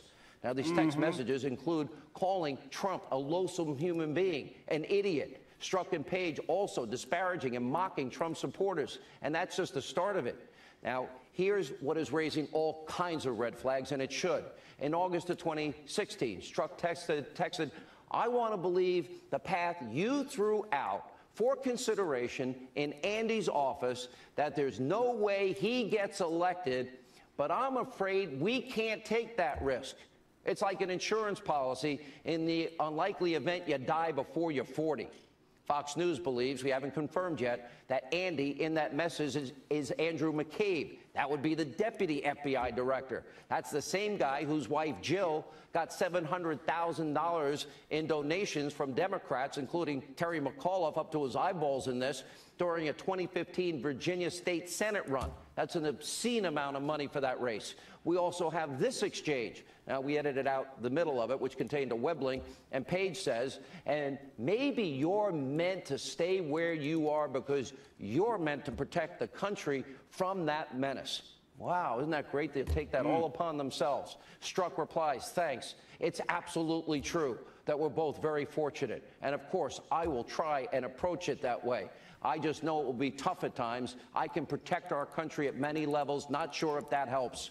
Now, why would Strzok, why would his girlfriend Page, and who we now think is Andrew McCabe, need an insurance policy against Donald Trump if he's on his way to win the election? What exactly did that mean? Now, Judicial Watch just announced that it has filed a lawsuit to gain access to all the FBI records about the removal of Strzok from the Mueller investigation. Here's what the deal is. You, the American people, you deserve answers. There's a lot at stake here. This all reeks of this deep state we've been telling you about and their effort to undermine a candidate that then became president. And the Wall Street Journal is reporting that this apparent meeting between Strzok, Page, and McCabe happened during the same time the FBI started its counterintelligence investigation into, quote, possible Trump-Russia ties. And as we've been telling you, this FBI agent, Peter Strzok, is tied to everything. And his FBI lawyer girlfriend also served on Robert Mueller's team. Here's what we know about Strzok. Before being demoted from Mueller's investigation, he was a top counterintelligence official. He was the guy that actually signed the document that kicked off the Russian investigation.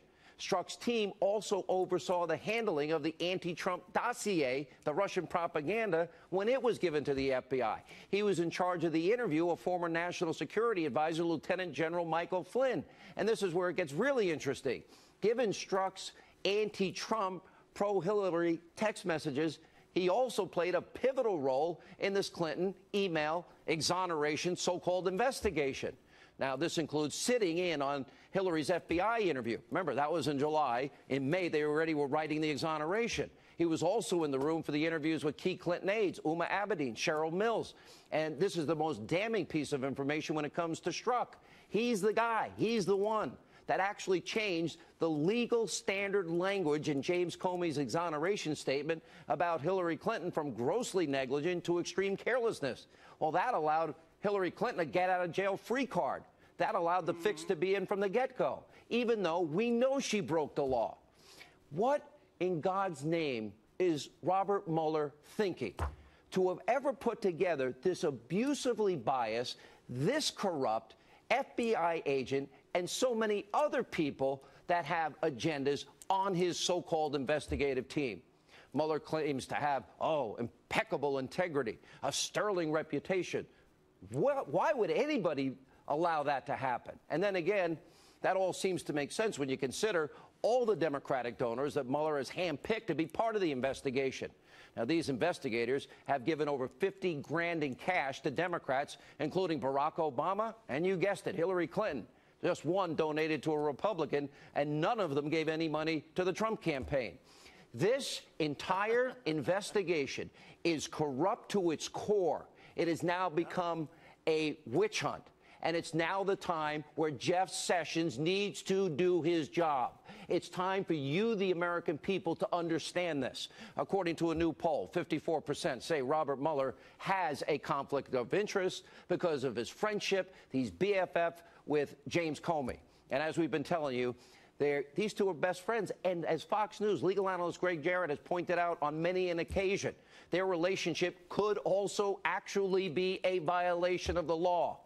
Calling Attorney General Sessions, where are you? Step up and do your job. Amazing. Hannity is smashing it out of the park. Hannity is killing it. Fantastic. You know, he sounds like Alex Jones because he's bringing the real truth and the conspiracy, what they call the conspiracy theorists. He's bringing the real truth and exposing the fact that the Democrats are the conspiracy theorists. They're the ones who are making up the fake Russia probe. They're the one that's saying Trump has Russian collusion. They're the one that's doing that and exonerating Hillary Clinton before they even investigate the witch. I mean, who's on the witch hunt? They're literally trying to protect the witch while on the witch hunt of Donald J. Trump, DJ 50 Cal Trump. It is ridiculous, and that was amazing. Hannity is just coming out smashing, no holds barred, gloves off, you know, fists flying. He is going after the liberal lunatics and the government establishment. Hannity is one of the last remnants of an honest Fox News. And of course, Tucker Carlson as well. Some of the last vestiges of actual conservatism instead of this neocon blah blah, which they're trying to now feel the atmosphere at Trump Fox with. But of course, Hannity is just breaking it down, just smashing it, dropping truth bombs everywhere as Hillary Clinton's credibility, Mueller's credibility, and Comey's credibility just get exploded. We'll be right back after a short break. Stay with us.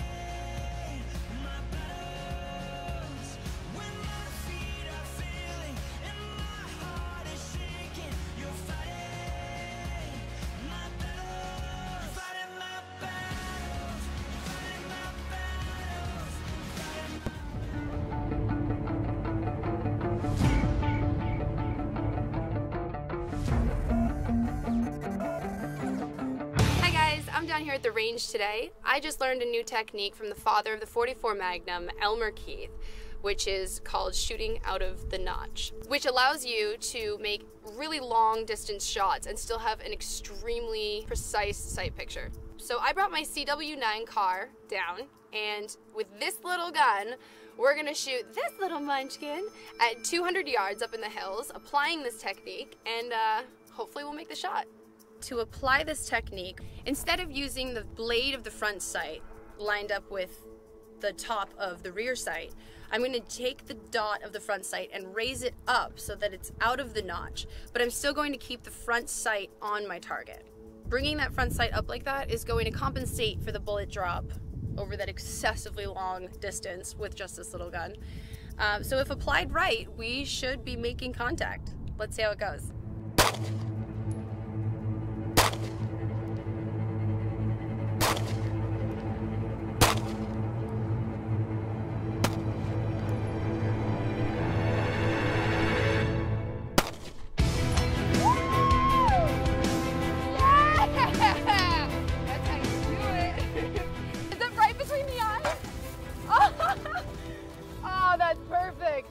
I saw this shot, so I'm a little bit out of breath because you gotta run to make sure that is what I thought it was, and it was. So while making this shot, from that distance with these white dot sights, it literally would cover the entire target. You couldn't see what you were shooting. So using the Elmer Keith technique, you were able to raise it out of the back notch. I can't breathe. Out of the back notch, allowing you to keep your accuracy, aim, and also still see the target, which is key because it was a hard shot, not gonna lie. But yeah, it went great, and Elmer knows what he's talking about. And for such a small gun to be able to take that hit, I'm very impressed with this. All right, guys, be sure to like and share, and I'll see you out on the range. That was awesome. Hey, can I try that one? Yeah, let's see with the 380. Does everybody have eyes and ears?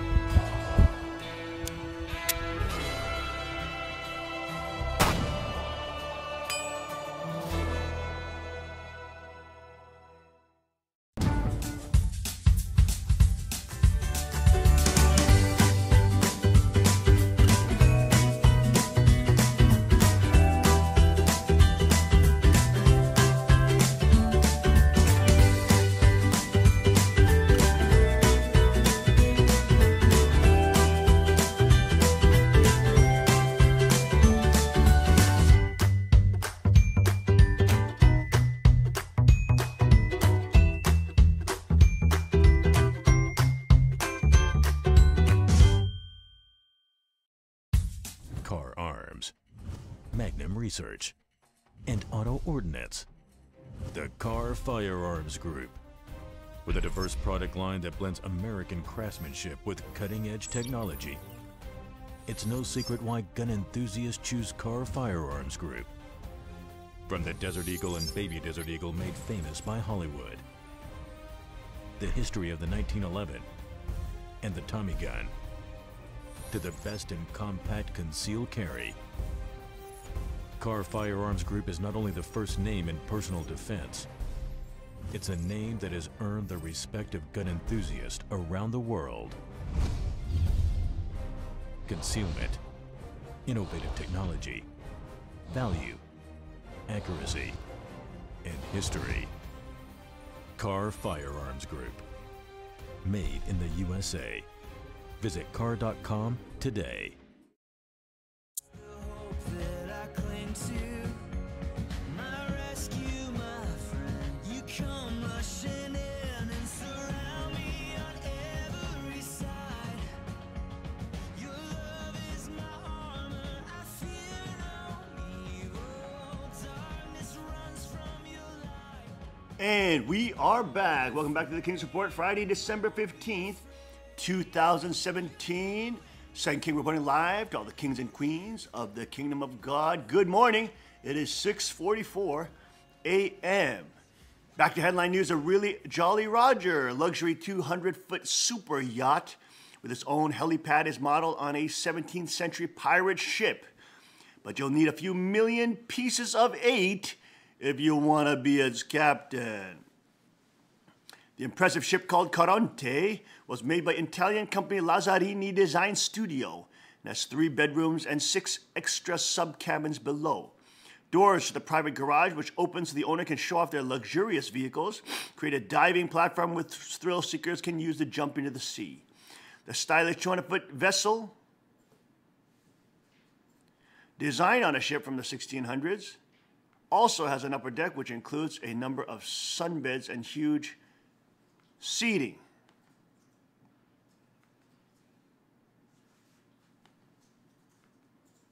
What is this?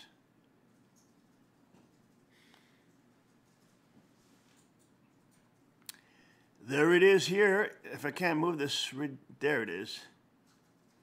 And here are pictures of the big yacht. There's a helipad. There's a car garage that you can just drive up onto.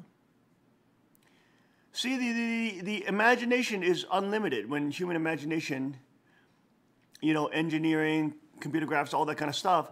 But in a sovereign and free land, people will be able to be very successful and experience all the highest levels of technology. You know, of course, with this kind of thing comes responsibility. So that's why, of course, in Cheniguk, people must be responsible with how they behave, and if they're doing this and doing licentious things on here, their reputations will be harmed. If they live like this and do, you know, sex orgy parties and all this kind of stuff, their reputations will be harmed and people will stop doing business with them, right? But it doesn't mean, but in Cheniguk, since so many people will have access to success and wealth because there's so much freedom and one can utilize their talents to create wealth, well, even many people in the middle class will be able to experience something like this. Maybe not this exact boat, but there will be a tremendous amount of success and wealth in Cheniguk, high-level technology, you name it, new designs, new comfort things, etc. But of course, it comes with responsibility. Lamborghini's Urus is the luxury SUV. Look at this. Lamborghini has come up with a new SUV, according to the New York Times. There it is right there. A new Lamborghini SUV, which they're looking to increase sales with in different markets around the world. And, of course, other markets where actually there's a lot of backcountry. So Lamborghini is now going to be hitting the SUV market. They're looking to sell more in the U.S., Arab world, United States, Japan, China, Britain, Germany, and Canada.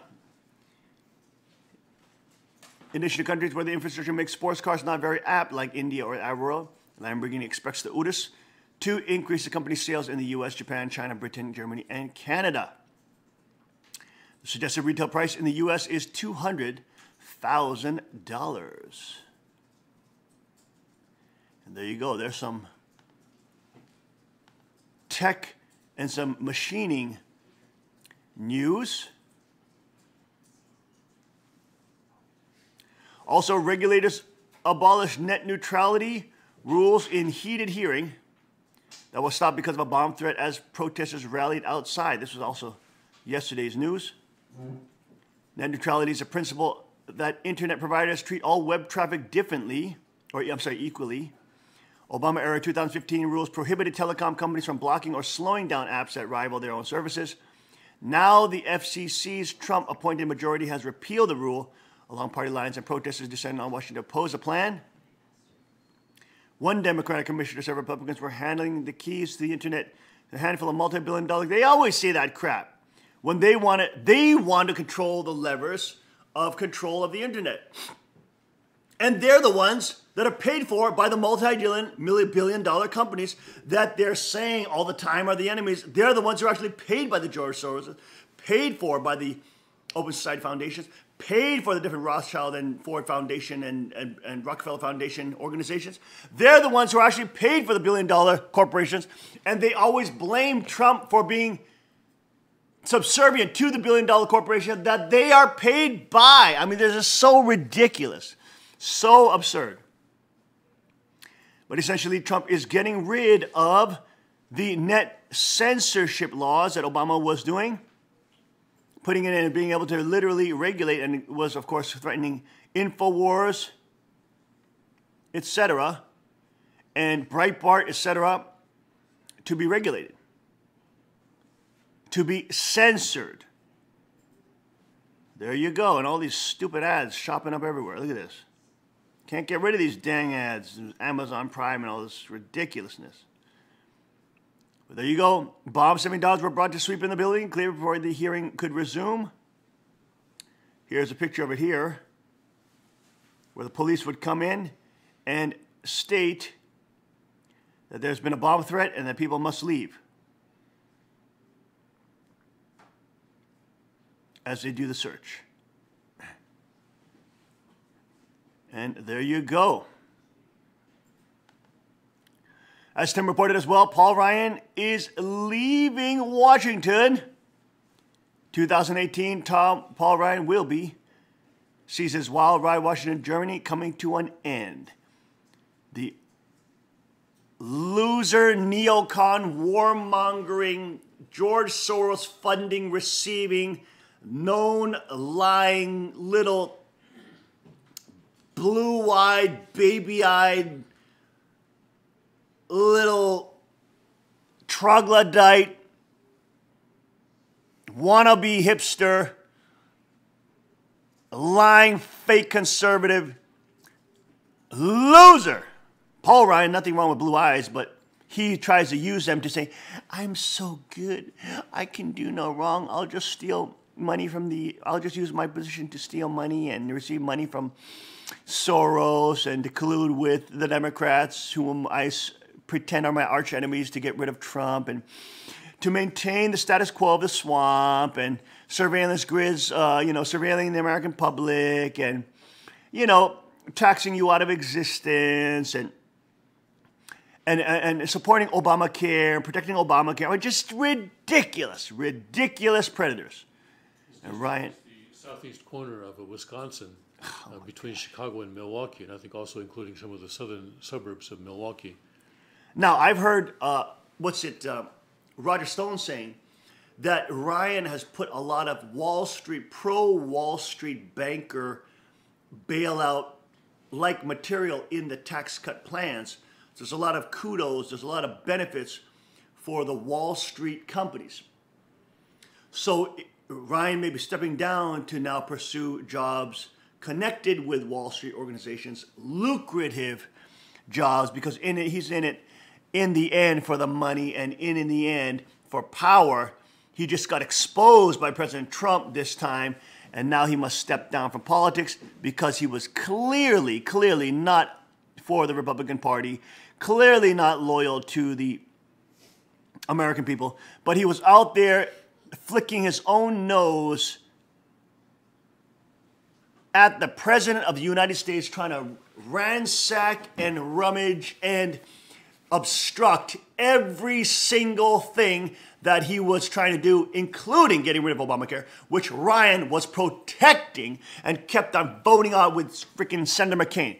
Just ridiculous traitors to the Patriot cause, fake patriots, wolves in sheep's clothing. In other news, Wall Street Journal, bid to outlaw gay sex adultery fails in world's largest Muslim majority nation. Indonesian court rejects petition by Family Love Alliance to toughen laws, but 4 of 9 judges dissent.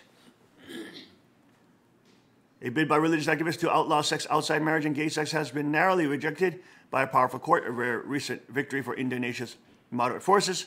Of course, the decision bolsters social liberals in the world's most populous Muslim majority nation. Indonesia has taken a conservative bent in recent years, with the government cracking down on alcohol sales and banning some pornographic online content, as conservative Islam plays an increasingly important role in politics. Well, isn't it interesting that they want to ban alcohol and ban pornography, but you can have 4 women as your wives, and you can have unlimited divorce, and you can have essentially what is legalized prostitution. You can have sex with unlimited amount of girls as a Muslim man legally, and you're not breaking the Quranic law.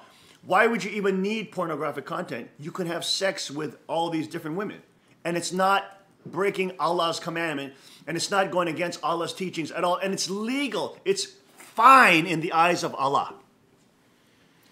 I mean, just absolutely ridiculous. So ridiculous. Of course, this is, of course, what you get in Muslim majority Sharia law-based nations. You get the move towards moving to actually punish all forms well, let's see, to centralize and control all forms of human behavior, because Sharia law is a political, ideological system which governs every side of human existence, every aspect of human existence. Of course, gay sex is an abomination before God, and the normal gay person has 300 partners as compared to the normal heterosexual who has about 5 in their lifetime. So absolutely, in terms of sexual numbers of partners, very, very dangerous lifestyle. But of course, even in Chinese Guk, I mean, people are taught that scripture, churches can teach that gay sex is an abomination. It can teach that, but Chinese Guk, of course, they're not allowed to use governmental powers to promote this kind of stuff, but people have to have a conscience. People will be able to operate their conscience, and people will be able to say, no, I'm not going to bake a cake for you. If you are openly gay and you do this, I believe that's an abomination. I'm not gonna help you. And people who do business will be able to say, I'm not gonna serve you because I disagree with your lifestyle. I'm not gonna bake a cake for you. Others will say, fine, I'll bake a cake with you, fine, but you can live according to your conscience and say, no, I will not bake a cake for you because I don't agree in your lifestyle and I don't agree in homosexual marriage. I believe that marriage is a covenant between man and woman, covenant between man and woman under God. And so thus, I will only bake cakes for marriages, not for gay sex. But again, there you go. Lindsey Graham says there's a 30%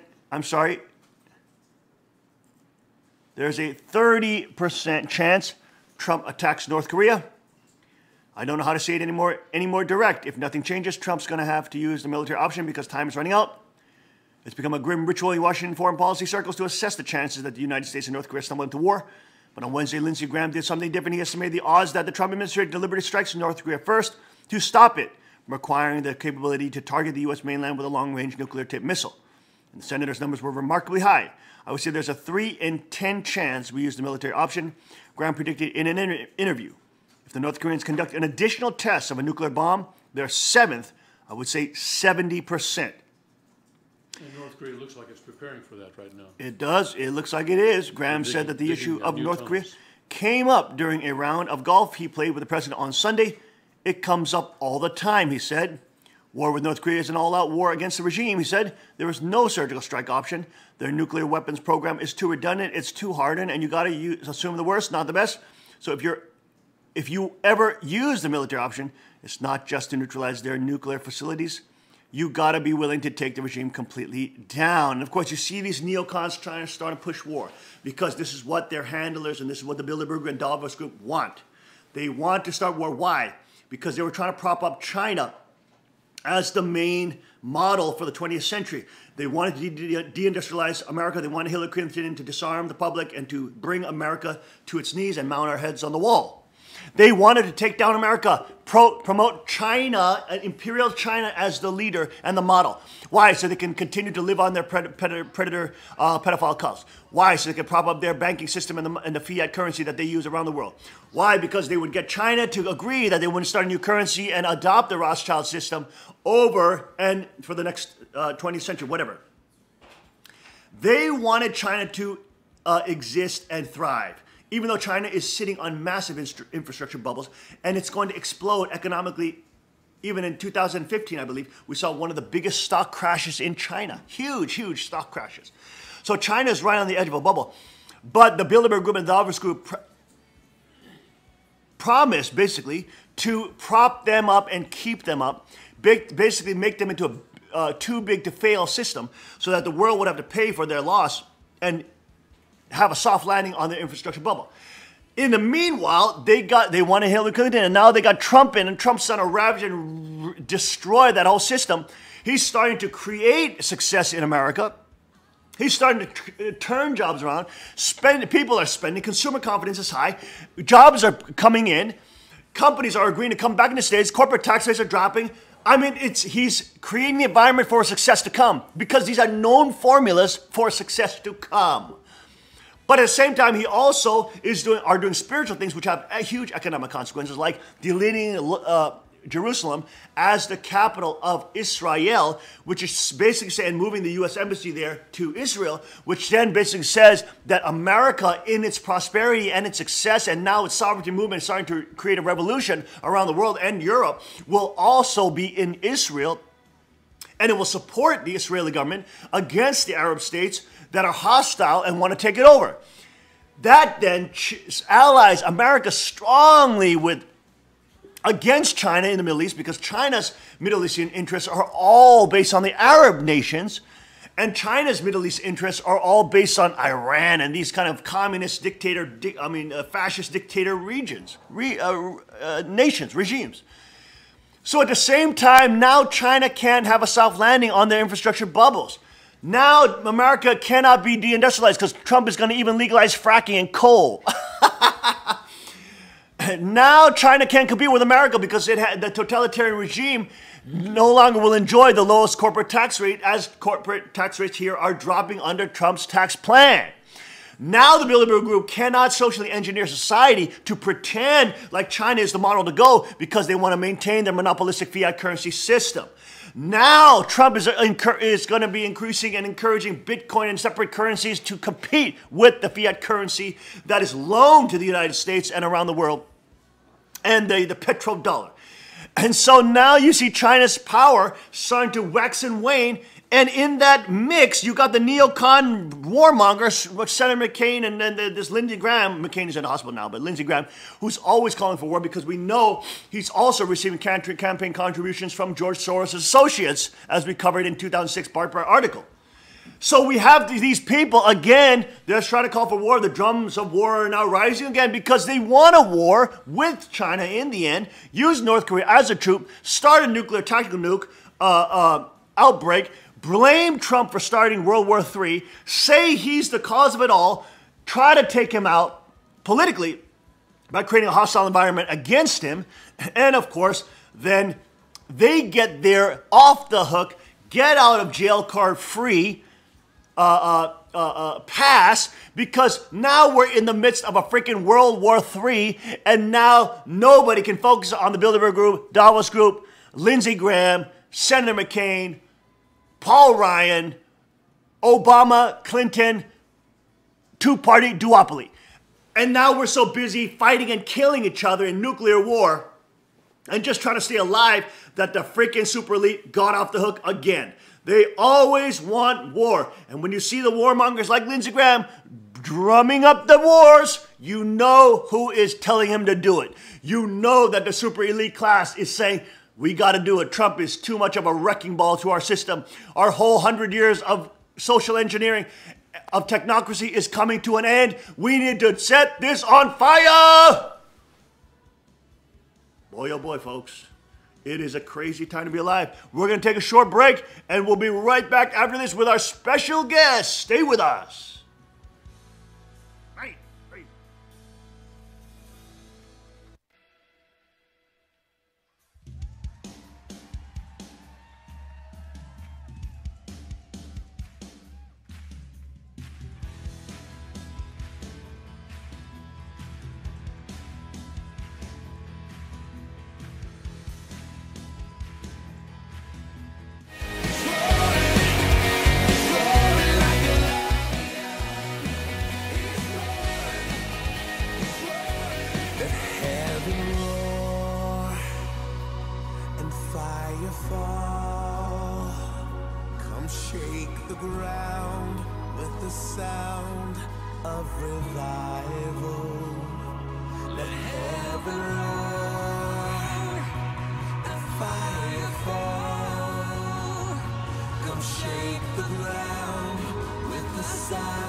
Surely alive, he's living on the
shake the ground with the sound of revival.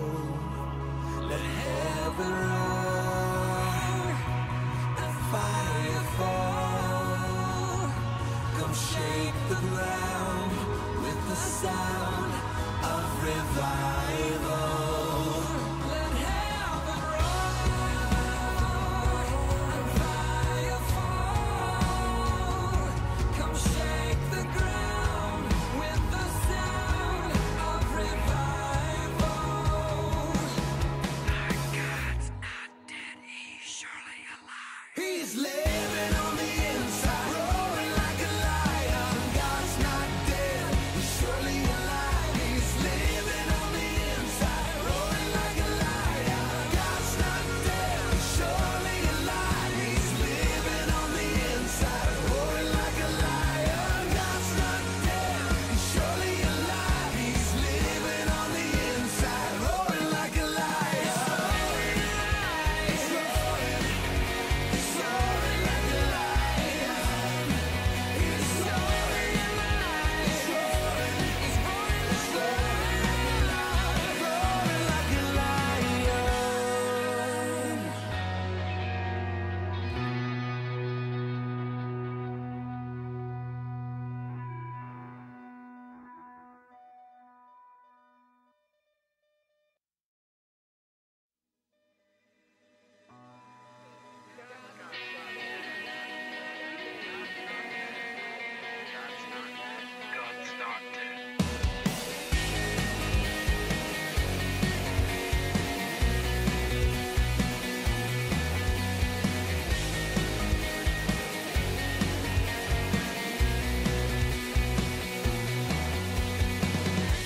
Let love explode and bring the dead to life.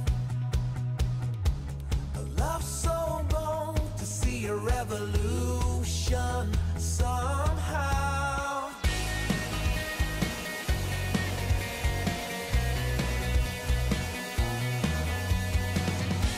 Let love explode and bring the dead to life. A love so bold to bring a revolution somehow.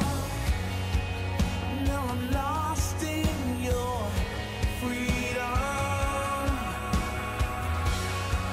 and this world I'll overcome. My God's not dead, he's surely alive. He's living on the inside, roaring like a lion. God's not dead, he's surely alive. He's living on the inside, roaring like a lion. He's roaring, he's roaring like a lion. Let hope arise and make the darkness hide.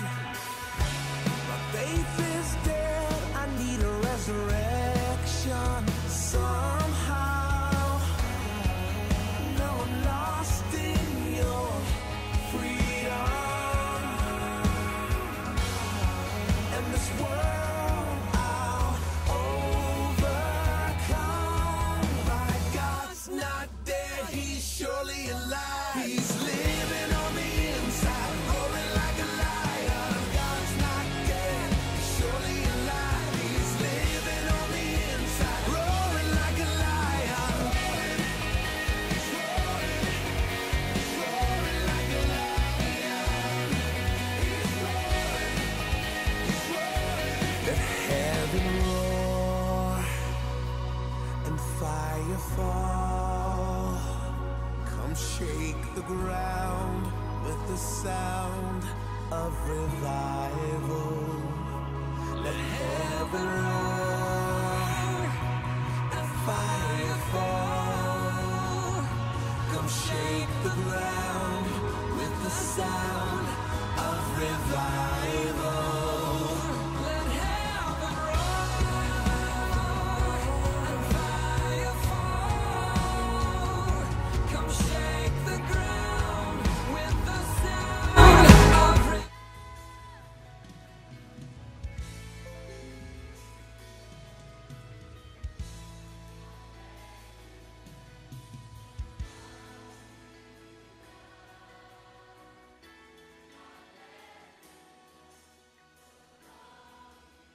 And we are back. Welcome back to the King's Report this Friday, December 15th, 2017. St. King reported live from the Chanigung Palace Studios with a rod of iron to all the kings and queens of the Kingdom of God. Good morning, folks. It is 7:13 a.m. And we are joined with Mr. Leo Nepper, who is the CEO of Citizens Alliance of Pennsylvania, or CAP. CAP is a nonprofit organization founded to raise the standard of living of all Pennsylvanians by restoring limited government, economic freedom, and personal responsibility. Leo joined CAP after being the Pennsylvania State Director for Heritage Action for America, the political affiliate of the Heritage Foundation. He is a lifelong Pennsylvania resident and longtime conservative activist.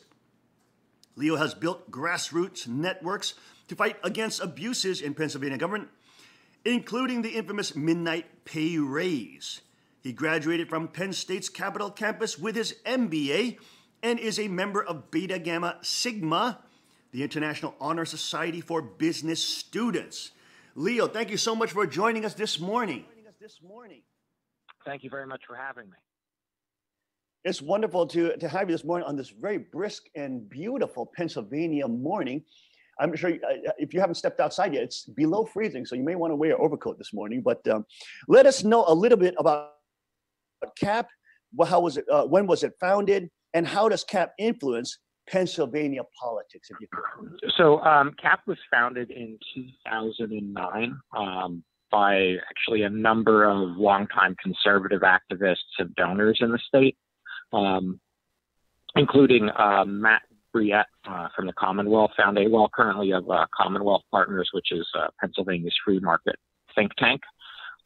After CAP was founded, basically the reason that the organization got going, and this kind of goes into how we affect Pennsylvania politics, is that there really was no accountability mechanism focused on economic policy in the state, at least from a conservative, free market perspective.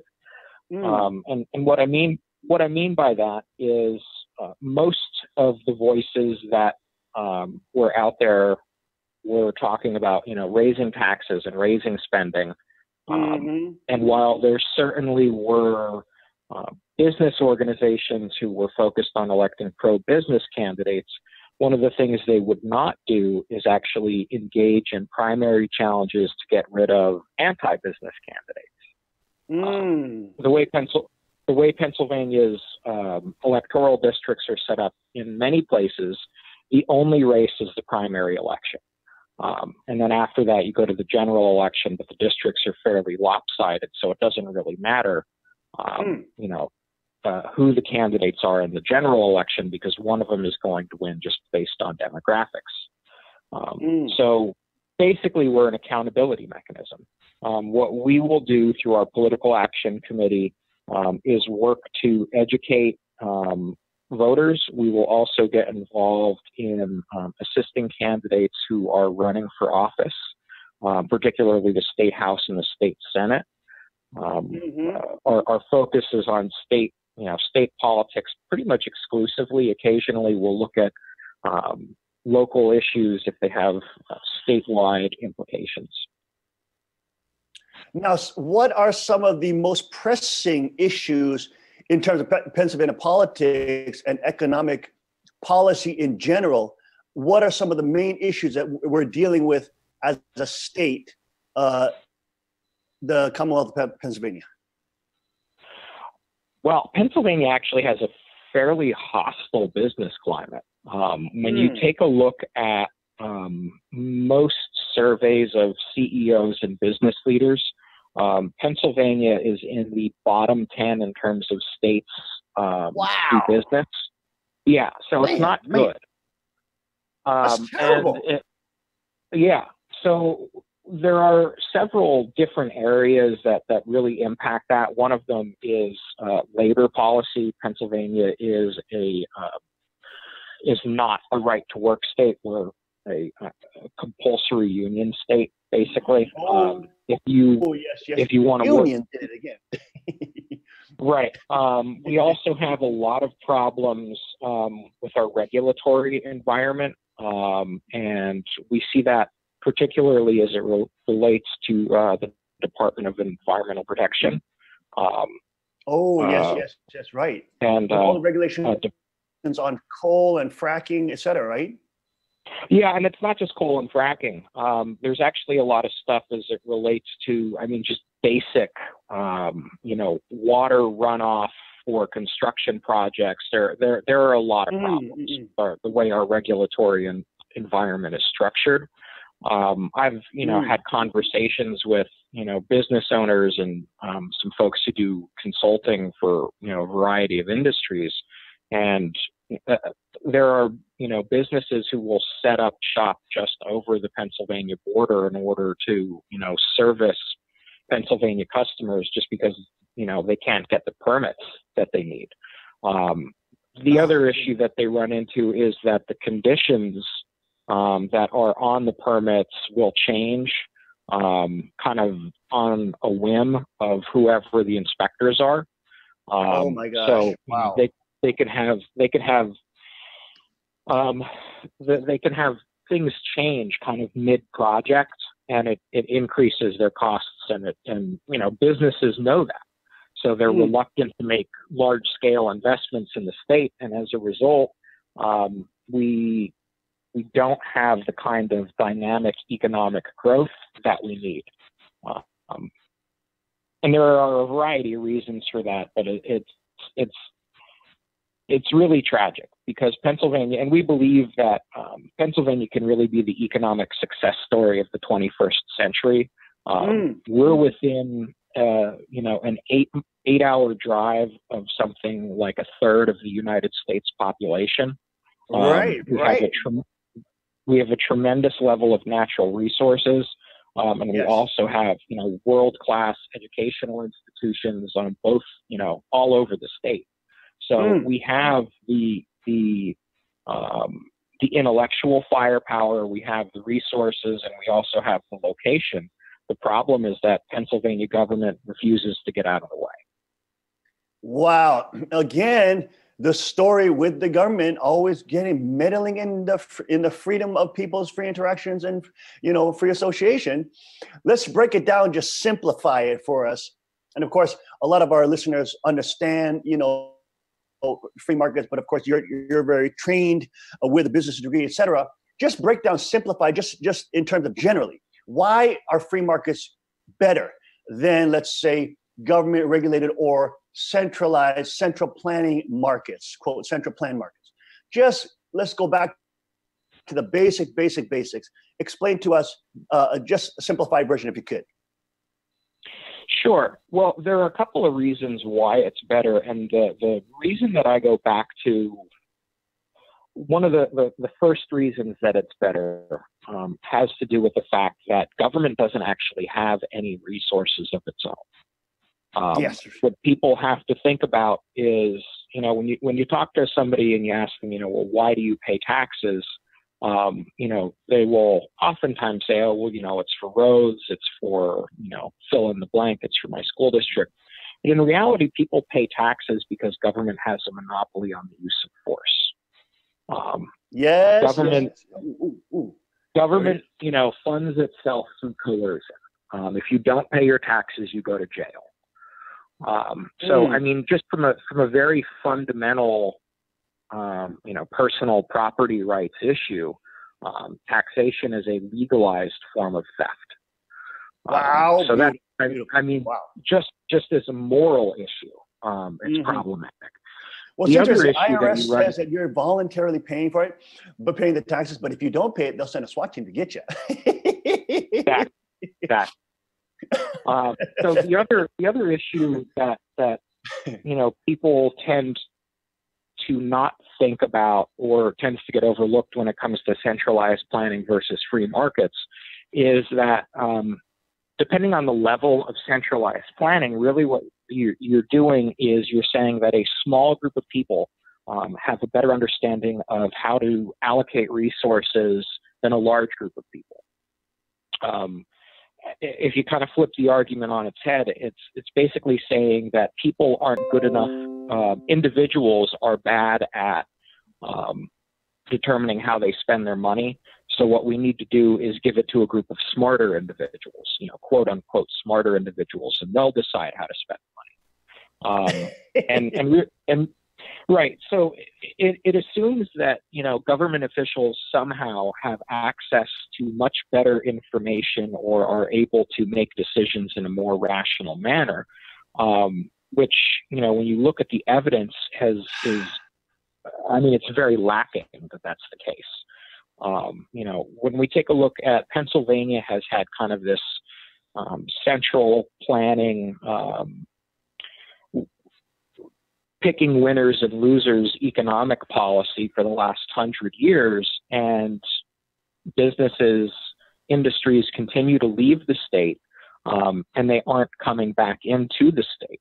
So you have these, some businesses who are getting grants or special tax treatment really at the expense of their, already existing in-state competitors.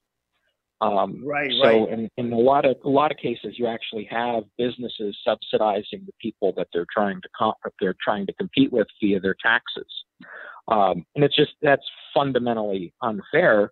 And what we look at is the smartest way or the best way for businesses to thrive is for individuals and businesses themselves to have the ability to make decisions that are in their own best interest. And you have what is kind of referred to as spontaneous order. It's kind of the miracle of the marketplace.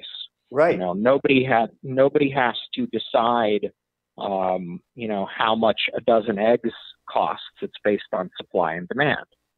So those two things automatically just level out. Well, it's amazing because you mentioned. Go ahead. No. Go ahead. Yeah, it's amazing because you mentioned also the unions and the stranglehold that the unions have over Pennsylvania corporations here, and of course that's making them vote with their feet and leave the state.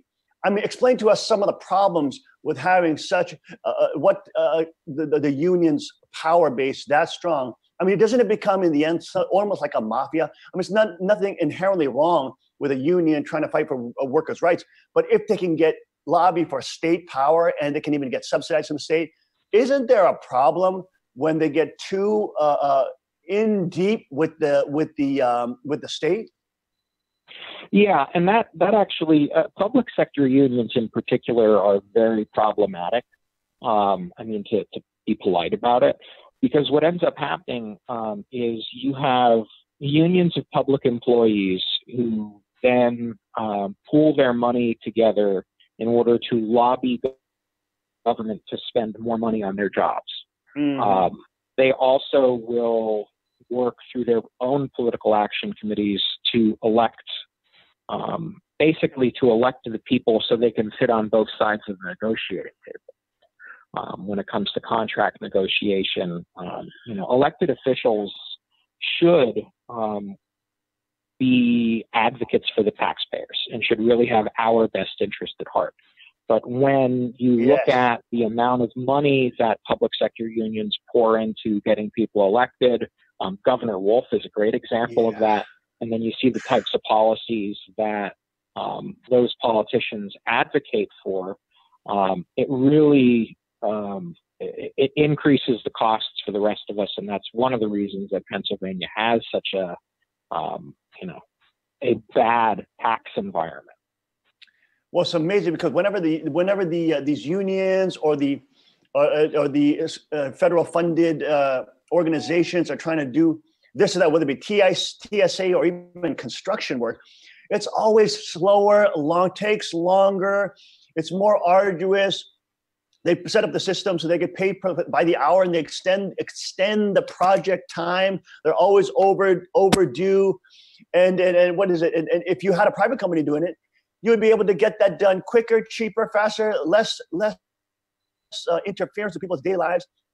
I mean, I think there was one private organization organization out in San Fran or California somewhere where they had just a test run of a private company doing the airport checks, in comparison to the TSA. The TSA has an abysmal rate of being able to stop, different contraband material, even in their own tests that they do on themselves. And this private company was able to be, it was faster. You don't get sexually molested and groped. You don't have a traumatic experience. I mean, I don't want to fly anymore because I don't know, some person is going to be molesting me before I go on a plane, or my children. I'm just like, it's totally nuts. But I feel the same way with like a lot of these union-driven construction or whatever it is that they're doing.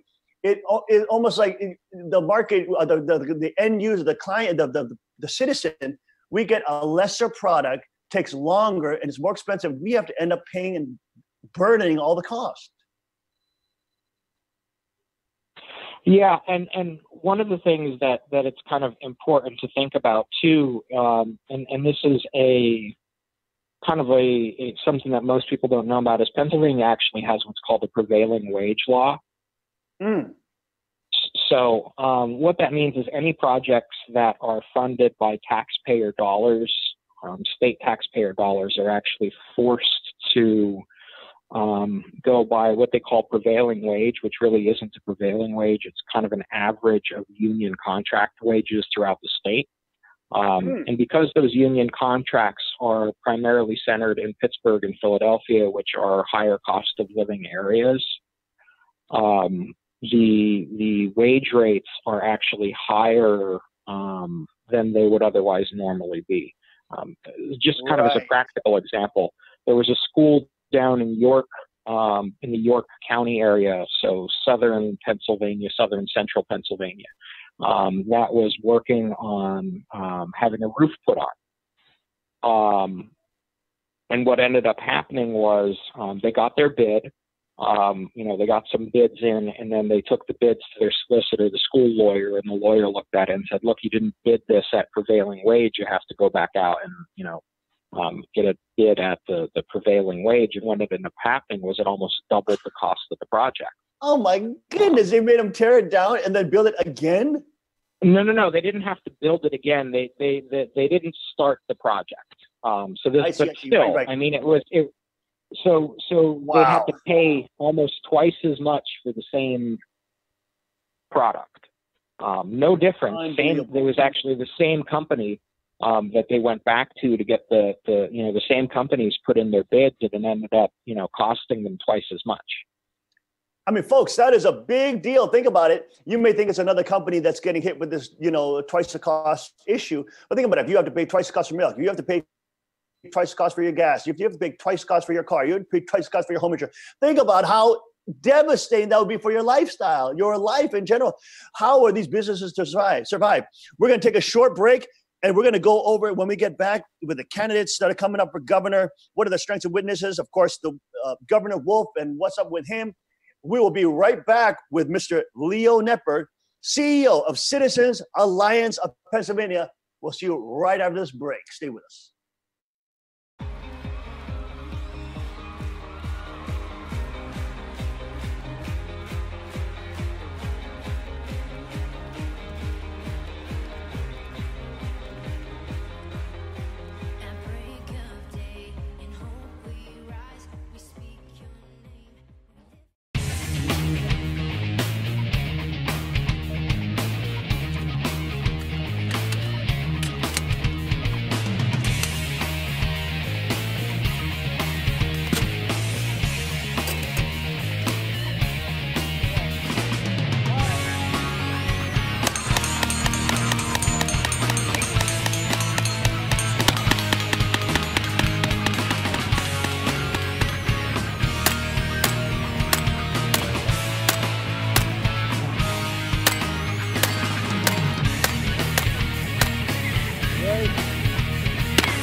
Boy, wasn't that fun shooting this Tommy gun today? It's always fun shooting Tommy guns. This one especially, it's just absolutely gorgeous. All polished and chromed up. it really looks like $1 million. Yeah, yeah. Elliot Ness would have loved one of those. Yeah, and it's available right now in your favorite dealer, and you go pick one up. Yeah, just have him call your distributor. I mean, the gun, you know, was initially made way back when, back in the 27 is this one. Yeah, Model 27. I was surprised by how quick it knocked down those plates. Oh, 3.5 second run, under 3.5 second run, knocking down a plate right. 341. I mean, the gun is heavy. It's about what, 12, 14 pounds, especially with this drum. But it's surprising how quick you can go with it. It would actually make quite a good self-defense rifle at home. If I climbed in somebody's window and they were aiming that at me, I think I'd get out of there real quick. So that sounds about right to me. Just the intimidation factor alone. Fire!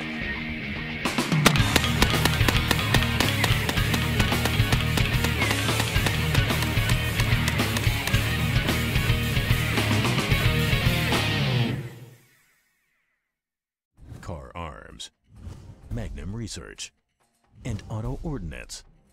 The Car Firearms Group, with a diverse product line that blends American craftsmanship with cutting-edge technology.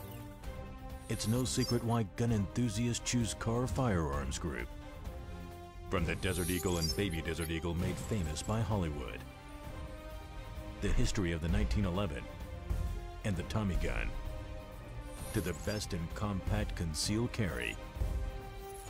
Car Firearms Group is not only the first name in personal defense, it's a name that has earned the respect of gun enthusiasts around the world. Concealment, innovative technology, value, accuracy, and history. Car Firearms Group. Made in the USA. Visit car.com today.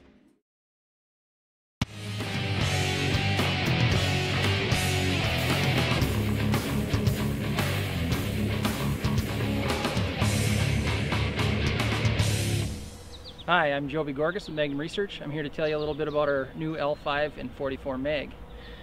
This is our 5-inch model, lightweight model. It's got an aluminum grip frame, shaving down the weight so that we can get it under 50 ounces so that it's New York legal. I'm going to tell you a little bit about how to properly hold the L5 for function. When shooting a Desert Eagle, you want to make sure that your dominant arm is locked out, pushing back into the back of the grip. Your secondary hand is holding around the front of the grip to keep the muzzle flip down. This gives you a good firm hold for proper cycling. We got to remember that the Desert Eagle is a gas-operated rotating bolt semi-automatic pistol, not unlike an AR system. I also want to talk to you about the stance for shooting the Desert Eagle. When shooting the Desert Eagle, you need a good firm base, so you want to step into your direction, get that arm locked, that support hand on, and lean forward into it so that you can handle that recoil.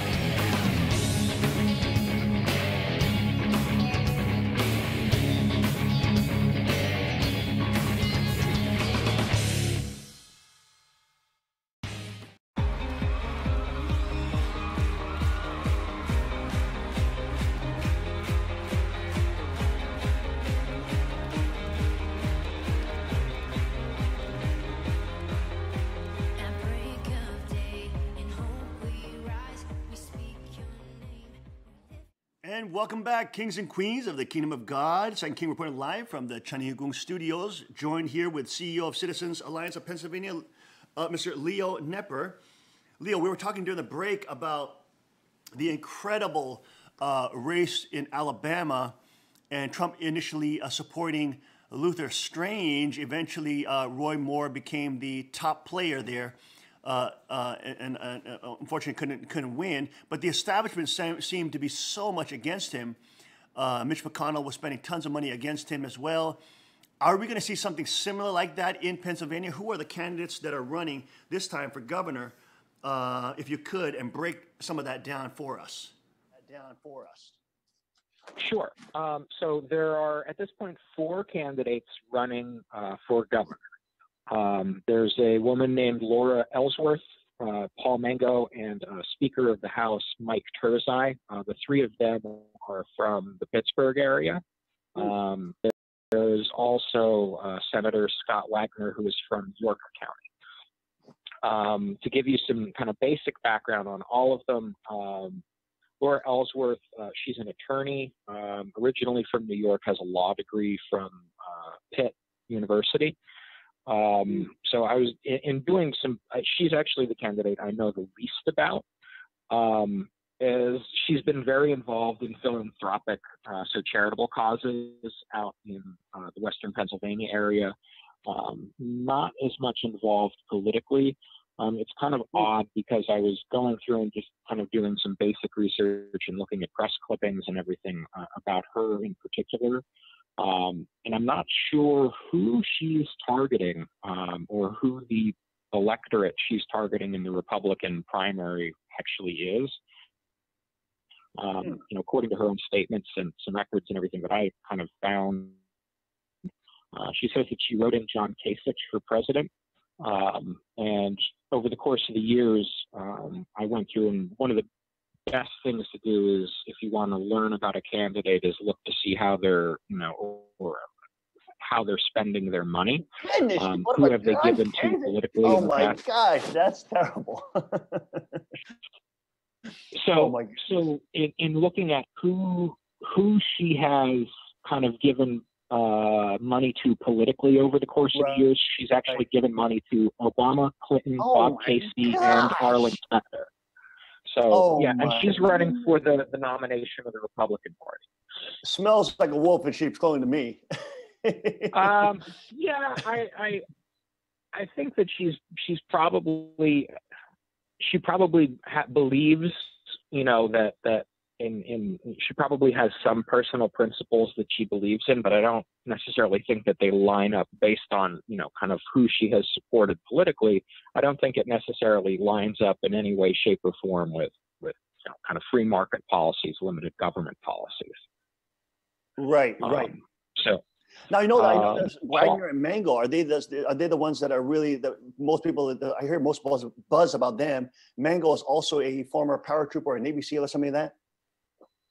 Yeah, Mango is he was a West Point graduate. He's also Harvard educated. I believe a paratrooper. I'm not sure what his military service actually looked like, but he was in the military service. He was a healthcare consultant for McKinsey and Company.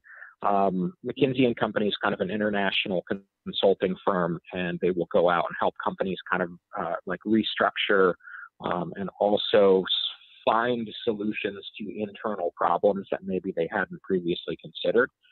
So he specialized in healthcare. For what I can find, he actually he definitely sounds fairly conservative when he talks, particularly on social issues. I have not heard kind of the same level of passion about free market economics.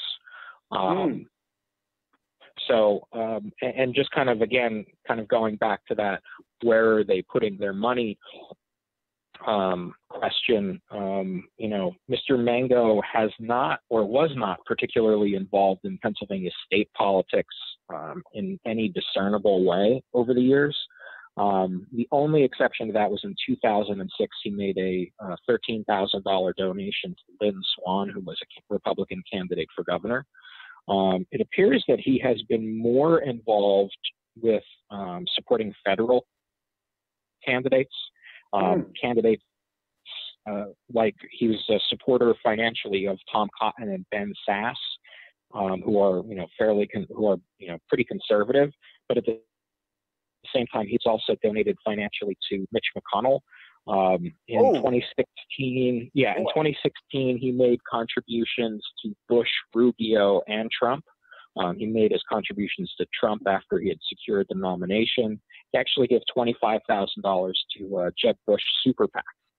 Oh my goodness, are you kidding me? Oh, that's bad. No.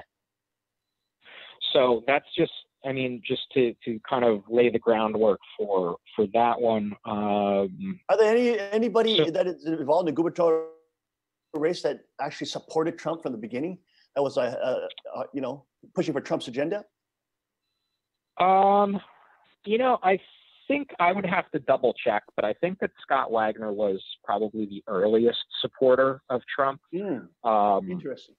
But I mean, I can't say that with any degree of certainty, but I know that he was involved. So just for background and full disclosure, Senator Wagner was actually one of the first donors involved in our organization. This was this was back in 2010, back before he looked at running for office at all. So I have known Scott for quite an extended period of time. So I have a very good, you know, kind of understanding of who he is. And I don't always agree with him. Less government, et cetera. Yeah. He's definitely a more free market, fiscally conservative kind of guy. He's a numbers guy. So when he is having conversations with department heads and everything, he sits on the finance committee in the state Senate. So when he's having conversations with people, he wants to know where the money is going and make sure that it's actually being spent appropriately. And Scott, so for a little bit of background, Scott decided to run a write-in campaign for the Pennsylvania Senate. I want to say it was 2014. And he did that basically because there was some electoral shenanigans that happened. There was a incumbent who retired early. A state house member with a spotty record was kind of chosen by the party establishment to run, and Scott thought that he would be more conservative and a better fit for his district. So for the first time in Pennsylvania history, we had someone who ran a write-in campaign actually be elected to the state Senate. Interesting.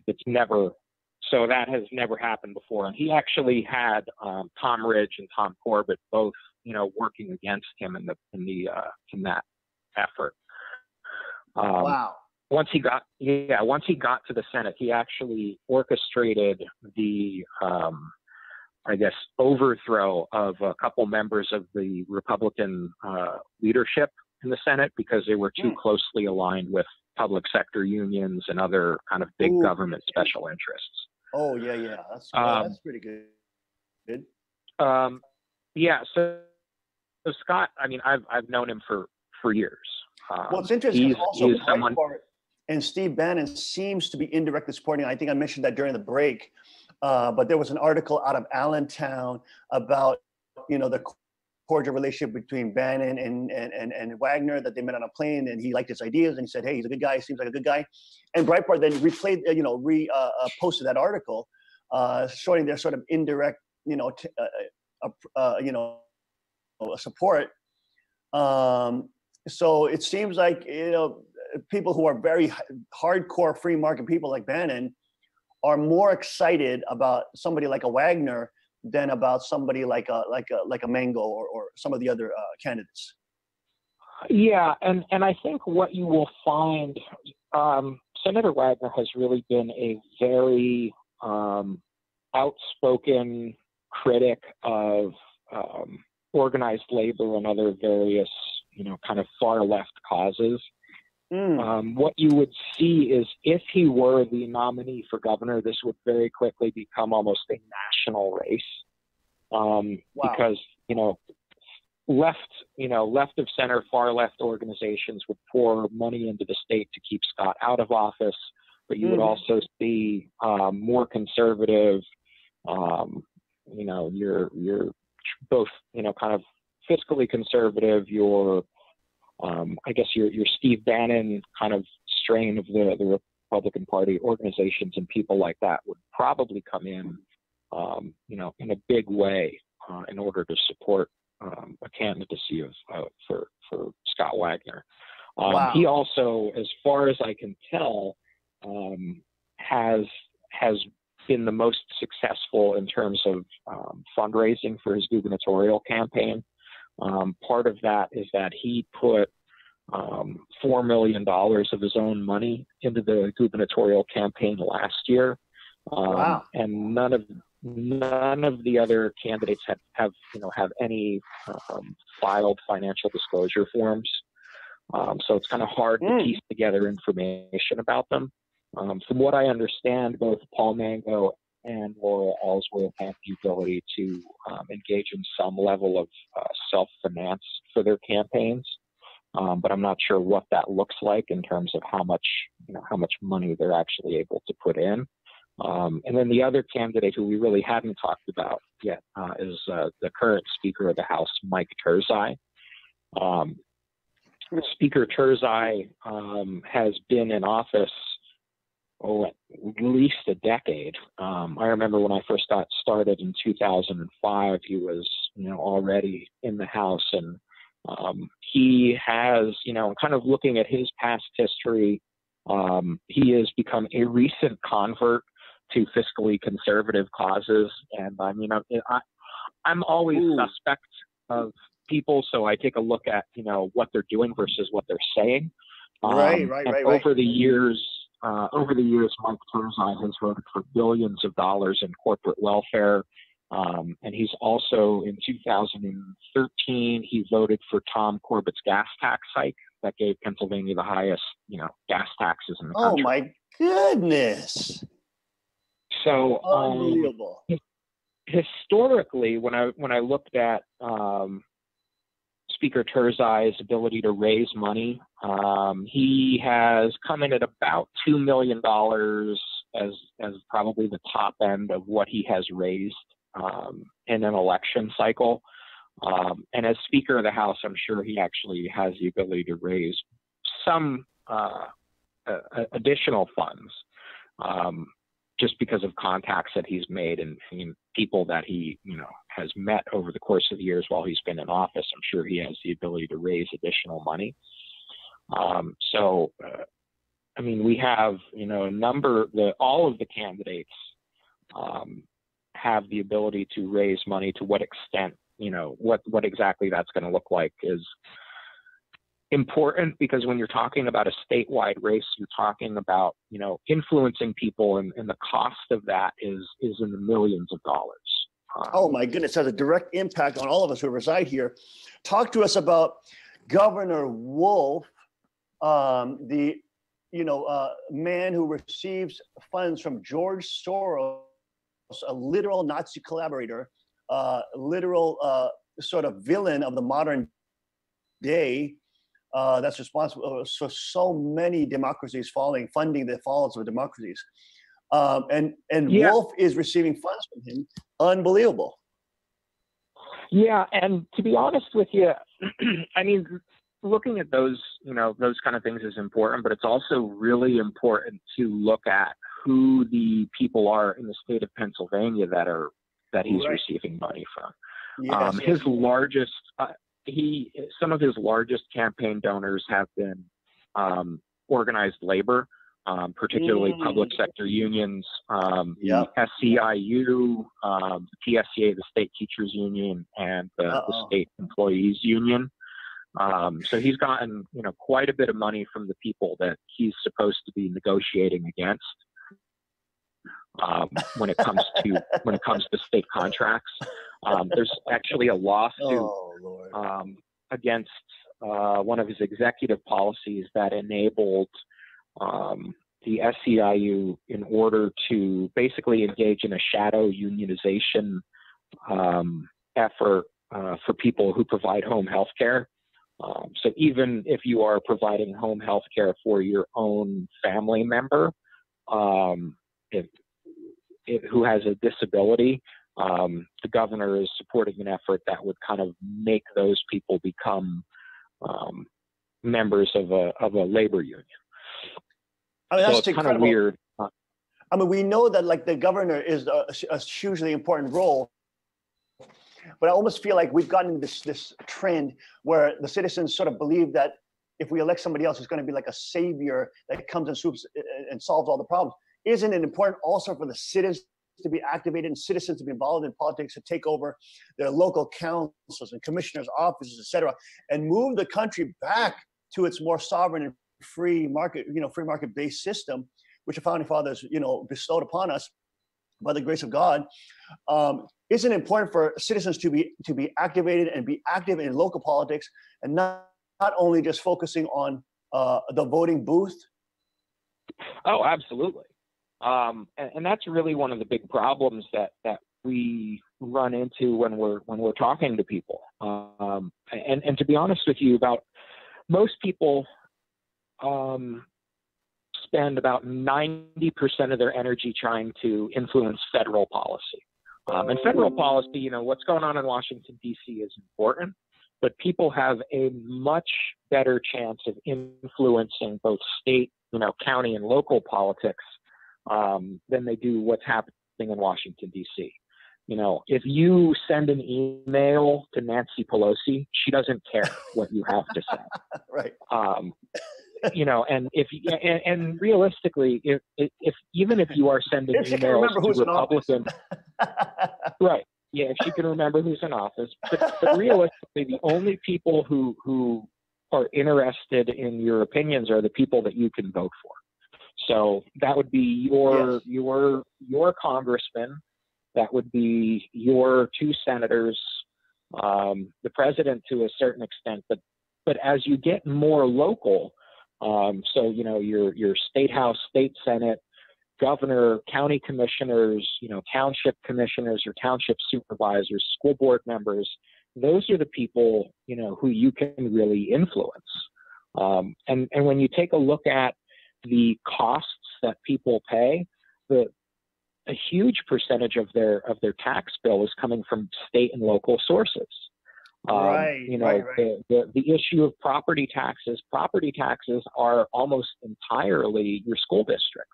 Counties certainly collect a portion of the property taxes as well, but it's a small portion. So it's not something that, when you look at which level of government impacts your life the most on a daily basis, it is easily the state and local government that does it.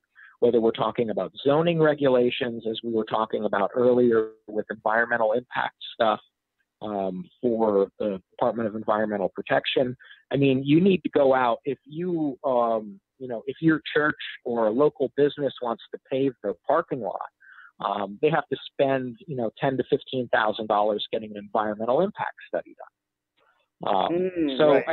I mean, there are a lot of costs associated with local government. And some of those costs, for local and state government are dictated, by what happens in Washington, D.C. But a lot of those costs are really dictated by, their bad policies that they enact at the state and local level.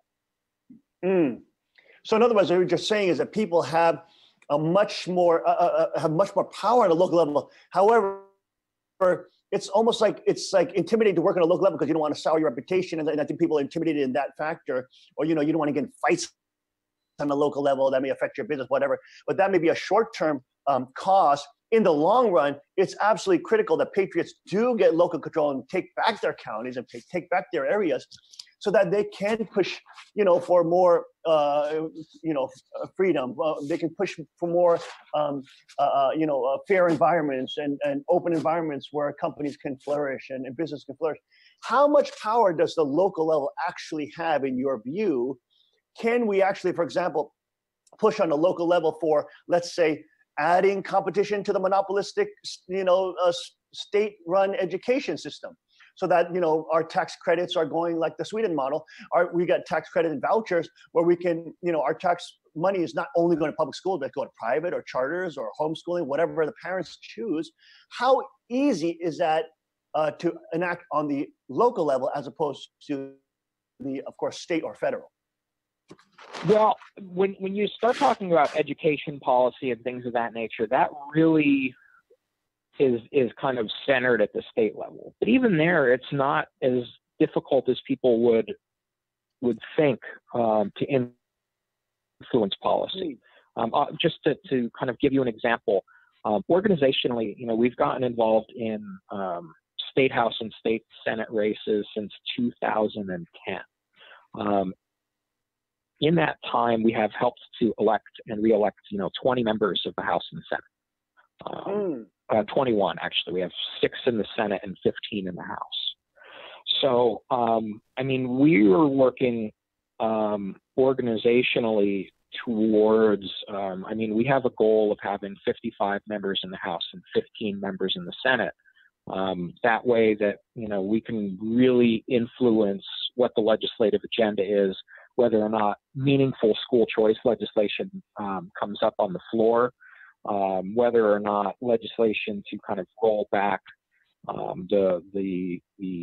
streamline the regulatory environment of the state gets taken up, how the state budgets the money that it already gets, how local governments are able to interact with their citizens, just a lot of that kind of broader policy is something that we can really work on. And when you're talking about, citizens interacting with their local government, going to a school board meeting, if you take 5 of your friends to a school board meeting, you have doubled the attendance at a school board meeting. Right. It's just, and the same thing is true for, when you're talking about, your local government, township supervisors, things of that nature. County government is largely the same way. It goes underreported and people don't pay as much attention to it. The lion's share of, as I had mentioned earlier, people's attention is in Washington, D.C., and that's the place where they have the least ability to influence policy. I just love to continue to pick your brain because you have so much knowledge about all the little details of Pennsylvania, which is so refreshing to hear. Especially, not only because you're running this your Citizens Alliance organization, but you've been a resident here your whole life, etc. How do people get in contact with you, support your work, learn more about the candidates that are coming up? What's the best way to get to your websites, etc.? Well, our website is empowerpa.org. And we do blog posts and things like that on the website. I would also suggest that people on our website are actually able to sign up for our email alerts. Usually about once a week, we'll send out an email to people to keep them posted about what's happening in Pennsylvania. Another resource that we have is our Facebook page. We're actually very active in social media. We have about 90,000 likes on our Facebook page. Wow. And we post articles pretty much on a daily basis, kind of news stories from across the state of Pennsylvania, as well as our own original content from our website, really to keep people engaged and informed about what's happening at the state level. So either Facebook, which our page is just Citizens Alliance of Pennsylvania, and our website again is empowerpa.org. EmpowerPA.org, folks. Go sign up today. Get the newsletter. It's so important because we're talking many times about federal issues, and everybody's on the Donald Trump, email list, etc. But again, we got to be focused on also in our state. We have to know what's going on in the state, who's running, and of course, at the local level, we have to be attending these supervisors meetings, these teacher association meetings, etc. We have to be involved, and that's how we make the positive change toward us as men and women made in the image of God. Thank you, Mr. Leo Knepper, for joining us today. It's been a great privilege to hear from you. I'd love to have you back on because you're just an Einstein when it comes to the breaking down for us more laymen about what's happening in Pennsylvania. Again, that is empowerpa.org. Go check it out, folks. Get on the email list, and of course, support the organization as you could. Thank you, Leo, for joining us today. We thank you all joining us this morning.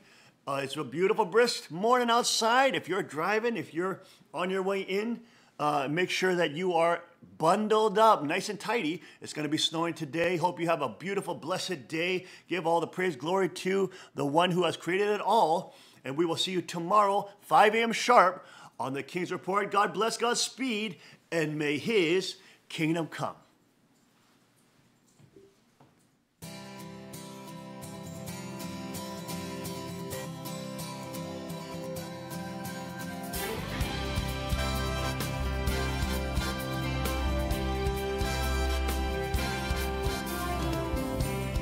May our homes be filled with dancing.